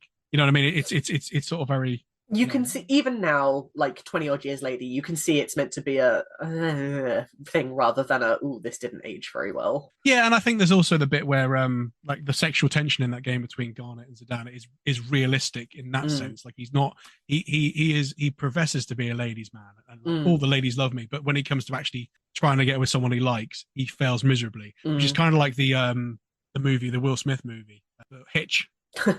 Where like she's, I'm a ladies' man, I know what I'm doing, and then as soon as he finds someone he actually likes, he completely balls up. That's the same thing in this game, where like he's like, oh yeah, I know what I'm doing, and she challenges him in every possible way, and then he challenges her back. And it's interestingly we talk about that where like the whole it's more of a, like we talked about the love story in 8, this is more of a Disney love story, like it's more of a an idealized version of it, as opposed to this is almost the way people remember their love stories being when they are young, Yeah, as no, opposed to I'll how they agree with actually that. were. You see, because there's the cutscene where Dagger's run off and left Zidane, and she's gone across on the boat, and she's like slagging him off in her brain, and then he's thinking about Dagger, and he's just idealizing her, like when she's not there.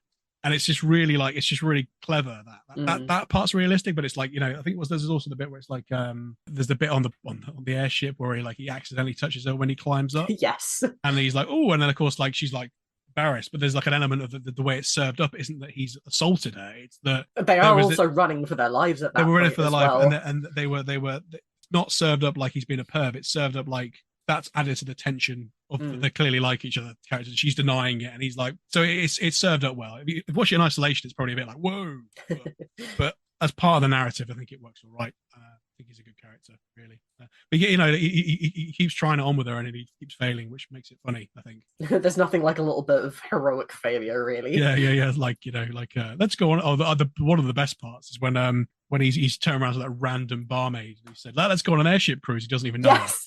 And then later on, he goes, when have you gone on that airship cruise, to her? And she's like, what? Oh, you've asked someone else. She's jealous, but like she says that she's not, and that stuff's really quite charming, isn't it? Really, I think it works really really well with the sort of iconography of the game, with a sort of more I say Disney style, you know, in a sense. I keep harkening back to Disney. It doesn't really look like Disney, but it's kind of like that prince and princess stuff. I think I think that the bait and switch with this is it's a star-crossed lover story, but they flip that on its head towards the end, when obviously like he's supposed to be this commoner outcast and she's supposed to be the royalty. But actually, when it turns out that she's really from this sort of tribe in the middle of nowhere, and he's like an evil space alien that's been set to destroy the world. So it's kind of like, I can't believe I said that with a straight face, but it's like he's kind of like the royalty and she's the commoner. So it's quite clever how like the world builds you the way. It's an interesting thing with the characters in this game, and I think the thing that really stands out to me about this game is the individualism of the characters. They all have a realization. They all have their own. Apart from one, who am I thinking of? That sucks. Don't like Amaranth. Do you like Amaranth? So I'm just thinking it's very interesting that you've brought that up. I don't disagree. I definitely think that all of the characters have their own individual things spurring them forward. They all have their own thoughts and opinions about everything. I mean, look at Steiner's development, for example. Yeah. However, I think that characters is where 9 falls down the most for me, and probably why I don't revere it as well as other games. It definitely feels to me, and who knows, upon a replay, my thoughts and feelings about this might change, subject to opinions changing. But outside of the core group of Zidane and Garner, and then to a lesser extent, Steiner, Vivi, and Aiko, once the character beats have been dealt with, the characters are forgotten about. Yeah, Amaranth you're obviously doesn't really get anything at all. Freya's whole thing is dealt with once you're out of Burmecia, and Quina is there. It's unfortunate because it really does just, I don't know, it doesn't make the world feel smaller so much as it just makes everyone else feel less interesting, like they are specifically the supporting roles for Zidane and Garnet, who obviously are the main characters. I will never argue that whatsoever, but that's not to say that the others should be unimportant as well. So I do agree with you. I think the only other character that suffers the same in 7 and 8, because obviously, interestingly, 7 has Vincent and Yuffie, or Yuffie, or whatever you want to call her, who are optional side characters, but they get probably more development than most of the characters do in 9 that are not optional. The only one that suffers the same, I think, is Quistis in 8, who just like they ran out of things to do with. She becomes the older sibling type character, and then like the whole she's chasing after Squall and then gives up, disappears after disc 2, I think. Which is a shame because Quistis is such a great character. Quistis is a great character, and I think I do agree with you. I think Steiner. I think that Vivi. I mean, everyone goes on about Vivi being brilliant. Vivi kind of like, it's a weird one because like I think each of these characters, because they are archetypes with the standard job system from the first few games, they kind of very interesting because obviously Vivi's like molded off the Black Mage, Zidane's molded off the Thief. They make the Thief the main character, and it's a bit weird because it's like he was never the main like selling point of the game. Obviously, the image that was iconic was the Black Mage. Really, I think you'd argue. I think that they sort of Vivi's probably the main. It should have been the main character in a Mm, sense, like what you're talking about, because I think that his development through the game is solid. It's brilliant. Like he has like his grasp of death. And there's a lovely part where they're at the Black Mage mm, Village, and of course they talk about how they got a limited lifespan, and how there's that bit where he's going to go off and live with his kind, and then he mm, chooses to go off. And the reason he chooses to go off is he wants to tell all these other people about his adventures. And it's just really, really cool how he chooses to be there. And there's a story in nine which I think probably sums up the whole thing. And again, probably to do with how the story's served up might be why it's not quite gelling as well. I think some of the stuff that should have been optional wasn't. Some of the stuff, you see what I mean? I'm probably waffling a bit, but basically there's a bit where you hear the story. I think it's Ispin's story or something like that. No, Ibsen Ispin's and cast. Colin in the Yeah, Cove, yeah. yeah. And there's it stuck with me when I read it. Was I can't remember the exact quote, but it's something along the lines of like the Dan tells Dagger the story, and it's like, why did you come with me? And a friend comes with you, and then the ending line is because I wanted to.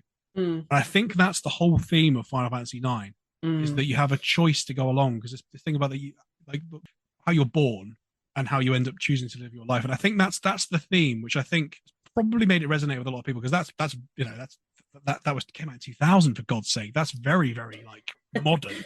mm, And I think that's the thing that I think you're right in terms of how they're sold up within the story of the game. But I think that I think it's probably what they're harkening for a remake more, because it probably like actually I've probably talking myself out. Sorry, a remake, a sequel. I think it probably is the one that needs a sequel the most, because those characters were set up but I didn't know they fulfill their have full. mentioned that there is, or I don't remember if it was a leak or if it was officially announced, but I do remember that there was talk of Nine getting an anime adaptation at some Yeah, point. I yeah, no, haven't I think heard that anything about that, so it could benefit from that, because I think mm, you're right. It's like they start off with the ideas of the characters and they don't go anywhere with them. I think you're right. The main four characters, so Zidane and Garnet definitely, and then Steiner and Vivi all get development all the way through. mm. And I Um, think ultimately the the bit rest of them don't. where it falls down, not strictly because of this at all, but like the Zidane and Garnet love story is so much more prevalent than anything that Cloud goes through in Seven, or it's a lot more obvious than the subtle and very, very slow build of Squall and Renoa as well, Yeah, even though you know it's going to happen. yeah, So you can kind of see it coming from the second these characters are introduced. I mean, for God's yeah, sake, Zidane bumps into her and immediately starts flirting. Like, you know where A is going to lead. It's yeah, going to go to B. And if you're not interested in that story, I can see how, at yeah. least for me personally, you just check out if you're not interested in that. Totally understood. Especially if you've had the experience with eight with the, and that's what suckered you Yeah. into the Yeah. romance side of it. And I think yeah, no, I think that's fair. I think as well. I think Freya, like because I think Freya is a great character, but I Mm. think she sort of fizzles away to nothing as well. And it's like Amaranth is a disappointment, because it could have been so much more. I think like maybe it feels like they've run out of time with a lot of this stuff. Mm. And I think like we talked about the ATE stuff being optional, it's kind of like a double-edged sword. Haha, ironically, because there's double-edged swords in Final Fantasy IX. Where like because a lot of that stuff is optional, it kind of doesn't really build the world as well as you would have hoped it would have done. That Yeah. makes sense. Or it builds So on bits that you just, yeah, why are we doing this instead of something else? yeah, I agree. So I think yeah, that's probably why it probably would benefit from a sequel more than anything, because a Mm. lot of the ideas were there. Probably, I mean, I love the bit with Steiner where like he hates Zidane at the beginning, and then at the end there's a "You're not alone" scene, Mm. and then like they all come after him and bring him round, and he goes like, I'll follow you to kingdom come, or something like that. I think he says to Zidane, and it's like, wow, that's a really good moment, because basically like he's been the linchpin that's tried to get the best out of everyone else, Mm. and then at his darkest moment they've all come back and helped him, and that's a really good.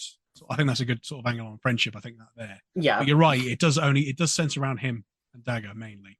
A bit of a shame, because I think it's got potential to go other places. It definitely does have potential, just unfortunately unrealized.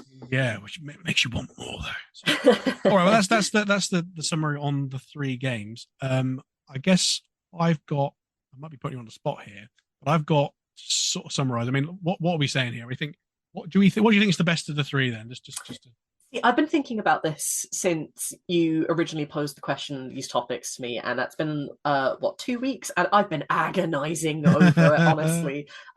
Obviously, for me personally, nine isn't in the running as my yep. favorite, and it never was going to be. Which only leaves seven and eight, and they are both fantastic games. They both have their ups, they both have their downs.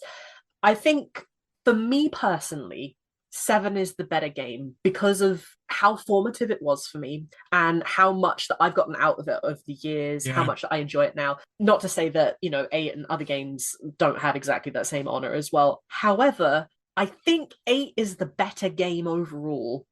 And it's very much a coin flip depending on the day on which one that I would actually answer is my favorite. They both hold a very special place in my heart. I don't think I could properly choose. See, I kind of, until last year, I felt the same way about 8 and 9. They were the ones that were special to me, and then 7's kind of snuck in there a bit more now.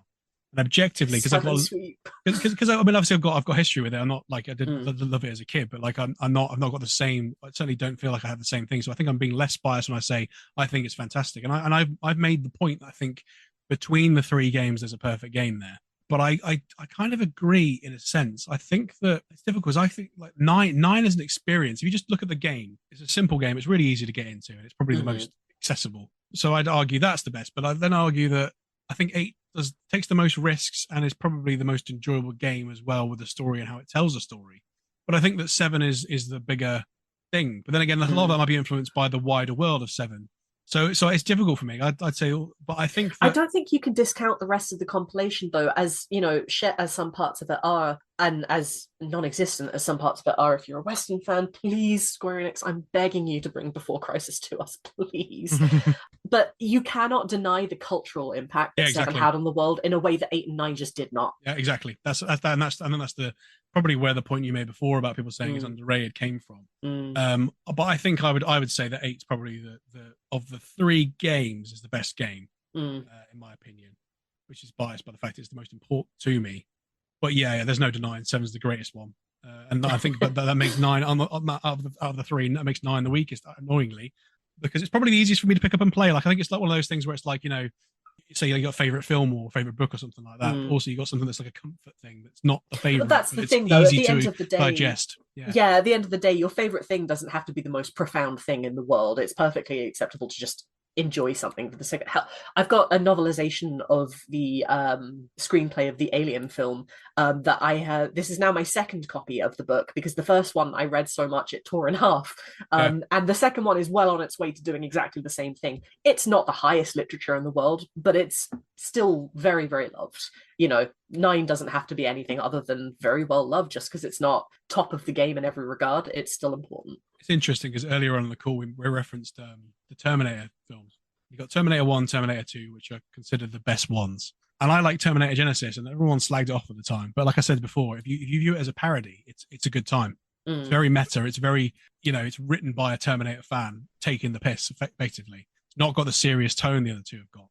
I wouldn't argue it's bad because people know it's really bad. So, but actually, if you look at it with a different lens over it, this is a parody. You probably have a good time with it. And I think that's the same with 9. If you understand the context of it, it was supposed to be like a look over the shoulder.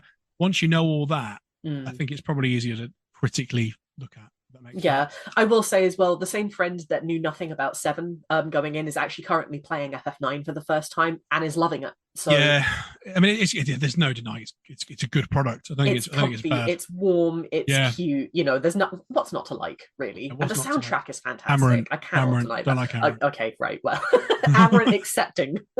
Okay, I think probably as a last point then. So basically what we're saying is we think they're all 3 really, really good games, and I mean, we're never going to solve it.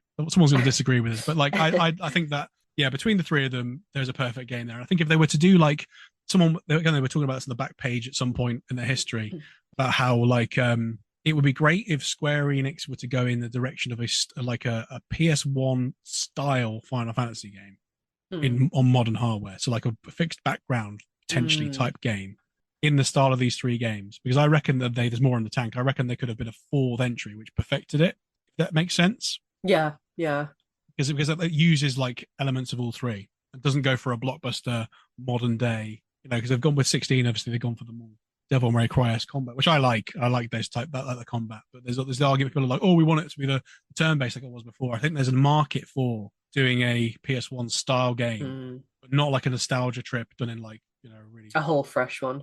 That'd be interesting. So come on, Sony, bring back the PlayStation 1. There's more in the tank, isn't there? All right, well, I guess we'll move on to the second topic, which will probably be a bit shorter, is optional super bosses. So, just as a bit of context, an optional super boss is effectively, in this context, a boss monster you don't have to fight, which is usually harder than the game's main final boss. So, there's obviously a lot of discussion around what makes an optional super boss. So, for me, these things are always hyped up by like guides and magazines and friends and stuff like that. I still get scared when I go into some of these battles because of how horrifyingly terrifying they are. But they were kind of a weird, like, unique thing at the time in a sense. But I think optional content. I mean, obviously Pokemon came out at the time, which I've referenced quite a few times, which had 150 Pokemon to catch. You didn't have to catch all of them to beat the game, so it wasn't a stretch to have an optional section to do. But it was like a lot of these felt like your own little thing. So I don't know if you've got anything to talk about. Yeah, a little personal achievement kind of thing. I mean, for me personally, anything that's a super boss is something that either scares the shit out of me or wrecks my shit. There is Both? or both. Yeah, both usually leads to terror and not wanting to pick it up or try ever again. Admittedly, I'm not the best gamer in the world. Tactics are abandoned quickly in the face of let's just charge in and see what we can do. Attack, yeah. Yes, and I don't have the patience for things like Souls-likes, unfortunately, where just pick it up and try again. No, if I don't do it right the first time, I'm not doing it at all, which is a terrible mindset to have, and I don't recommend. But it does mean that when you finally get to beat a super boss, it's the best feeling in the world. I've only beaten 2. I went through the list of all the super bosses in from the Final Fantasy official wiki.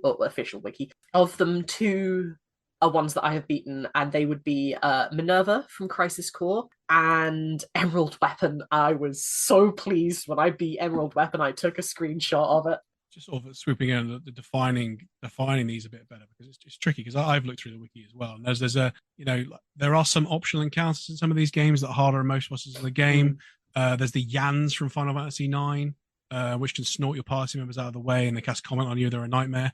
Molbros that are in most games are painful because they cast multiple status effects on you, and they're probably harder than most bosses as well. So they are built around getting good at the mechanics to beat the game, and they're a nightmare if you haven't saved, believe me. And there's other like through the history of the games, there's also other hard to get encounters like War Mech in Final Fantasy I, which is technically the first super boss, but it's not. It's like a 1 in 64 chance of appearing on the bridge before Tiamat in the Flying Fortress, which is near the end of the game. And wrecking your shit. Yeah, and it wrecks your shit, but it's interesting because it's like out of place in Final Fantasy I compared to the rest of the stuff. It's very futuristic, isn't it? And it's you could argue it's a super boss, kind of. And then following in that vein, you have FF5's Omega as well. Well, that's interesting because I've got notable actual super bosses as follows. So I've got Final Fantasy V.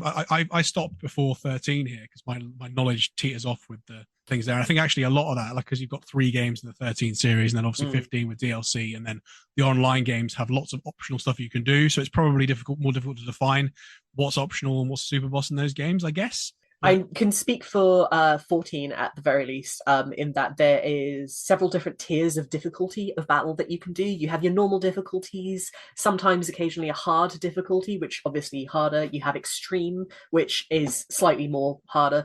Then for your actual hard content progression raiders, you have savage, which is savage. And then for the true absolute masochists of the genre, you have ultimate fights. And yeah, so they're the kind of things that world races occur for. It's taken the design and it's turned it into a different thing. Interesting. So basically, the ones I've picked here, the classic ones, probably define the thing we're talking about, I guess, maybe. So yeah, Final Fantasy V has Omega, which is the highest level enemy in the game, has Reflect and Shell cast on it permanently. I've never played that part of the game, but I know it's the first one that appears on the the map kind of thing, and I think Final Fantasy VI has Death Gaze, which is one that you can approach a few times and whittle its health down. So it's not technically the same. I mean, I think that's the same. It's more in line with Ultimate Weapon of 7. Yeah, Ultimate Weapon of 7, where you like pick away at its health and eventually fight it. Ultimate Weapon, getting older than well. 7 obviously has the weapons we just alluded to. Apparently, I didn't realize this till reading this. Apparently, Ruby Weapon and Emerald Weapon don't appear in the Japanese version. They're international releases exclusive. only. I know that I think Diamond Weapon you can't fight in those versions either, or something like. Diamond Weapon is a main story boss. You have to defeat it to be able to continue. But maybe the article I read was wrong there, because apparently in the Japanese version you don't actually. Maybe they think it confused with Ultimate Weapon. I don't know, but that's why I know that Emerald and Ruby aren't in the Japanese version. I attempted both of those bosses, never beat them. There's actually video footage of me somewhere and my friend trying to beat Ruby Weapon back in like 2013, which I might share a little clip of, which is hilariously bad. I've never managed to beat those bosses. Final Fantasy VIII as Ultima Weapon and Omega Weapon, I've beaten both of them. We'll talk about them more in a minute. Final Fantasy IX has Ozma, which is it's unique because you can weaken it by doing an external quest, by the friendly monsters quest, where you can go and speak to all the friendly monsters, and eventually it makes Ozma weak to shadow damage as opposed to being strong to it, and it makes it closer so you can hit it. So there are two ways to beat it. You can either do it the really, really hard way, which I don't know how possible that is, or you can do it the let's weaken it way. And then the strategy for beating him then is basically you use Doomsday, which is an attack which causes shadow damage to everyone on the field. But then the strategy is to put equipment on that absorbs shadow damage so that you heal yourself and kill him. So I think that's the idea of how you're supposed to beat him, by understanding the game's mechanics. 10, which I've never really played, I know has the Dark Aeons, and then Penance. Yes, which Penance, I believe, was the first time that I heard of a super boss that was a battle that went on for hours. Yeah. That scared me when I was younger. The Yeah. concept of like sitting down and doing something for hours at a time, like, oh no. Horrifying, isn't it? As opposed to just like I can beat this guy and I attempt him. 10 minutes later, I lose. If I've spent hours, this thing's like frightening me. Yeah. I know it's got loads and loads of HP. Apparently, the trophy you get for beating this on PlayStation is Perseverance, which is quite funny. I know, like, people talked about this a lot when I was at school about how, oh my god, Penance, you got to fight Penance. I've beaten Penance, and it was like, all right, okay, cool. I'm sure I'll get to that at some point. And I know 12 has, I can't pronounce this, is Yzmat, which is more or less the same. I've always called it, yes. Hazmat. Never played him myself, but again, a friend told me a story once of getting him down to really low health and then dying. So that sounds about right. Did you know that Yzmat's actually named after the father of the Evilist series? Yasumi Matsuno, yes, takes its name from it. I believe the team, I could be wrong on this, but I believe the development team developed Yzmat and then went, hey, let's name this after Matsuno. And Matsuno was like, yeah, cool. All right, but in Japanese, Yeah, totally. All right, well, do you want to go about your favorite? So before I launch into my favorite, I will say that in Final Fantasy XIV, the online MMO, a lot of these optional super bosses are actually technically still optional, but you can fight them. I have beaten Ozma many a time in the Shadow of Mach raids, I believe they're called, where Ozma is a mid-fight boss. Sucks, especially if you're in a party that doesn't know what it's doing. Similarly, Yzmat is also a boss at the end of the second Return to Evilist raid. There's a lot of homages in 14. I do intend at some point on sitting down and cataloging each of them because that would take up so much time. As for personal favorites, I couldn't narrow it down to just run. I did a couple of things here. So overall, I think my favorite has to be the friendly Yan from Final Fantasy IX, just because it's so unexpected. It's such a cute little sheep, and you don't expect, like, okay, give me a diamond. Okay, what if I try and shear you of your wool instead? And then it turns around and just murders you for it. Like, it has high evasion, you can't smack it. It casts Comet, it can snort you off the field. Like, what's not to love? It has such a cute little face. As an actual enemy design, and I can't really speak for fights so much other than in, again, Final Fantasy XIV.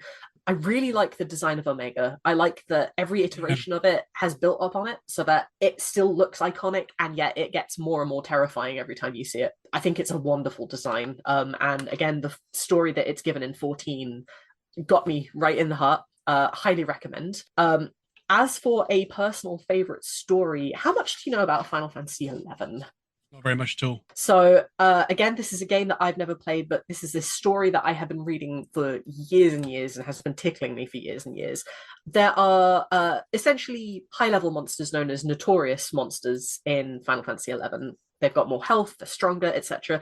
There is one in particular that is well known. It's called Absolute Virtue. It's one of those things that has a ridiculous pool of HP, a ridiculous amount of attacks that it can use, and like Ozma, has a set of things that you need to do to be able to lock its abilities, essentially. Everything about it was disgustingly difficult. And this isn't just in-game either. Anytime anyone legitimately beat the the notorious monster, the development team would rescind their victory and take away the items that were dropped, citing it as illegitimate. 3 years after Absolute Virtue came out, the development team released a video which was how to kill Absolute Virtue. I've seen it. there's a lot of black, like with nothing happening on Oh, screen. okay. At the time, the video was very heavily criticized for just being so vague. And the absolute best Right. part of this is that they later patched that method so you couldn't kill it that way Oh, okay. anymore. Right. Later on, there was a time limit introduced, and I believe its HP pool was actually brought down from 100,000 to around 66,000. It is doable now, but it's still considered a rite of passage. But the all-time favorite part of this was when there was a ongoing attempt to defeat absolute virtue. I believe the time of battle was around 30 hours, maybe more than that. And this is continuous fighting, mind you. Yeah. Absolute virtue used a skill called Benediction, which healed almost all of its HP after 30 hours of non-stop battle. I would have quit the game if Yes, I'd been totally. part of that link shell. Yeah, absolute virtue. Horrifying, beautiful, ethereal design. Couldn't pay me enough money to fight it. Cool. I like that. That's something I didn't know at all. So my favorites, I'm going to mention Final Fantasy VIII again. There are two super bosses in this game, but one of the sort of the entry level super boss is Diablos. Diablo, or whatever you want to call it. He works with a pattern. So basically, the whole idea with this pattern is he does area of effect magic to your party to bring your HP down, but cannot KO you with magic. It can do Demi, which takes a quarter of your current health off. It does Gravagel, which takes 75% of your current health off and whittles you down to your low levels. We mentioned earlier on in the podcast about limit breaks and about how the idea is supposed to teach you how you can then use your limit breaks at low health. And there's a risk reward thing there to then attack him, but he can then charge you and take you out one at a time. So I think it's clearly designed this way. There's an exploit for Diablos where if you draw and cast Demi his own magic on him, which is the only point this point in the game is the first time you can get it against him, he will cure you with Curaga spell. Now I don't know if you knew that, but I did not actually. No, so he will cure you basically if you attack him with his own magic, and if you've got a high enough magic stat to be able to draw a Demi off him and then cast it on him, he's like, "Oh my god!" and then cast Keurig on you. Now, interestingly, I knew about that and I'd read about it online somewhere, but looking through all the footage of E3 I've been looking at, there's a playable demo of Final Fantasy VIII in English from around that time, which was of the Diablos fight, and someone there, I don't know whether it's someone demoing the game, whether it's just a rolling demo, does that exploit from 1999 at E3 before the game was released in the West. So clearly it was something they knew about. It was clearly programmed in. Obviously it was, but like it's interesting how like that was in some ways maybe part of the marketing. I don't know. We may never know, but there's definitely video footage of that going on. So I like him because he was the first real exposure to an optional boss that I beat myself, and he's one of the best GFs in the game. You've also got kind of the next stage on from that, which is Omega Weapon, which is the real killer, which is similar because he's about, again, tying in with making sure you understand the game's mechanics in depth and then using them to your advantage. He's set on a pattern, though. So he starts off by casting level 5 death on you. So if you have a level 5 party member or multiple of 5, you will die instantly unless you've got magic junction to stop it happening. And then he starts a pattern of attack. So he's basically around keeping you cool. Once you work out his pattern, I mean, and you know that I think it goes at level 5 death and it hits Meteor, which knocks you down a certain amount. And then there's Megago Flame, which just casts 9998 on you, but not 9998 from your full health. It will do 9998 on you. So you have to be at 9999 to be able to dodge it, which means you have to heal straight after Meteor. But then it will attack you with Gravagel, which is that attack that Diablos had, which is 75% off your main health, which means that's the point in which you can use your limit breaks. So it's kind of going on from the Diablos thing of like being on low health with bring whittle down, the risk reward thing. And I read this recently, and I don't know how true it came on around April Fool's Day, so I'm not sure it is necessarily true. But apparently, you can stun a Mega Weapon by casting a potion on him, which is news to me as well. I don't know how true that is. I'm going to check it out myself at some point. But yeah, I mean, he's a bit of a tough boss, and of course, you can. It's just again, I don't think it lasts quite an hour. I think a full playthrough of it is maybe about 15, 20 minutes. But you can, if you make one mistake and don't have your party members defending at a certain point, you will die and you have to start the whole thing again. So it's annoying more than anything. Whereas I think my favorite of the three ones I've mentioned is Ultima Weapon, which is technically the easiest boss of the three. I mean, it's further on in the game than Diablos, but what's interesting about Final Fantasy VIII is your characters level up with the monsters. So if you say you were to fight these all at the same time, the hardest, Ultima Weapon would probably be the easiest of the three because it's, similar to Omega, has lots of HP, hits like a train, but it's not on a pattern. So, okay. Now, so both Omega Weapon and Ultimate Weapon have an attack called Light Pillar, which, unless you're defending or you're invincible, will KO a single target. Now, because you know when Omega is going to do it, in a sense, it's easier because you know it's random when it's going to do Light Pillar, Ultimate Weapon. I had one time where I went into the battle and it just did Light Pillar 3 times in a row and killed my entire party. So I think technically, because every now and then you'll watch challenge runs of like people trying to solo the game as Squall or trying to beat each super boss as Irvine or Crystals or whatever like that. I think that makes Ultimate Weapon the hardest technically, because I don't know if you can beat him with a single character. Interesting. Probably can if you're lucky, but as soon as you're attacked with Light Pillar, then you're dead. You can defend against it, but then if you defend against it, you can't attack it. So if you're fighting with one character and the other two are KO'd, I think it's probably the biggest challenge of the three. So I'd say that was my favorite. And it's also the setting of where it is. It's down at the bottom of the deep sea research facility. I always really loved that area. Yeah. Really, like it's an out of the way place, and you go there and you don't know exactly what's happened, but clearly this monster's gone out and killed them all, which is just terrifying, frightening stuff, which is a bit out of place for the rest of the game. But it's really interesting. It just goes to show how in depth deep sea research facility is. And they're clearly that was bad. Yeah, terrible. But no, that's probably my favorite battle of all of them. Probably the one I spent the most time on, because of course you've got to get to the bottom, run the cutscene of like pulling this thing up on a rope, and it's clearly been banished from the pits from whence it's been came by these people that have been murdered in this site, and you've unleashed it again. And it's cool how you've actually beaten it. I think that, to me, like in terms of the story, that should have been where that should have been the ultimate monster there, really. As opposed to Omega Weapon. It's in the name, really, isn't it? Ultimate Weapon. Well, exactly. It should have been like the Omega Weapon is supposedly the harder boss, and it's the big one you're supposed to fight in Ultimate Castle at the end of the game, but it doesn't have the same impact, I don't think, in terms of the story. I think it's just like a glossy, clever little fight where you need to understand how to do the game to be able to do it. And then I think you have to work the pattern. Once you realize there's a pattern, I think that's when you've worked out how to do it, I think, really. So that's it from me on Ultra Super Bosses. So wonderful. Cool. I think that brings us up to the end of this episode of the podcast.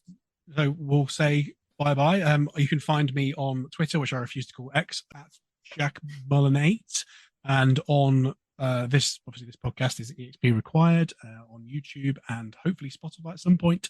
And my own channel is Two Random Words Productions as well. So where can we find you, Mol? Likewise, I'm also on Twitter, which I also refuse to call X. I'm under the name @Adramalek. It will be linked below. At some point, I will start uploading my god-awful opinions, and everyone can yell at me in the comments. I welcome it. Fantastic. Brilliant. Cool.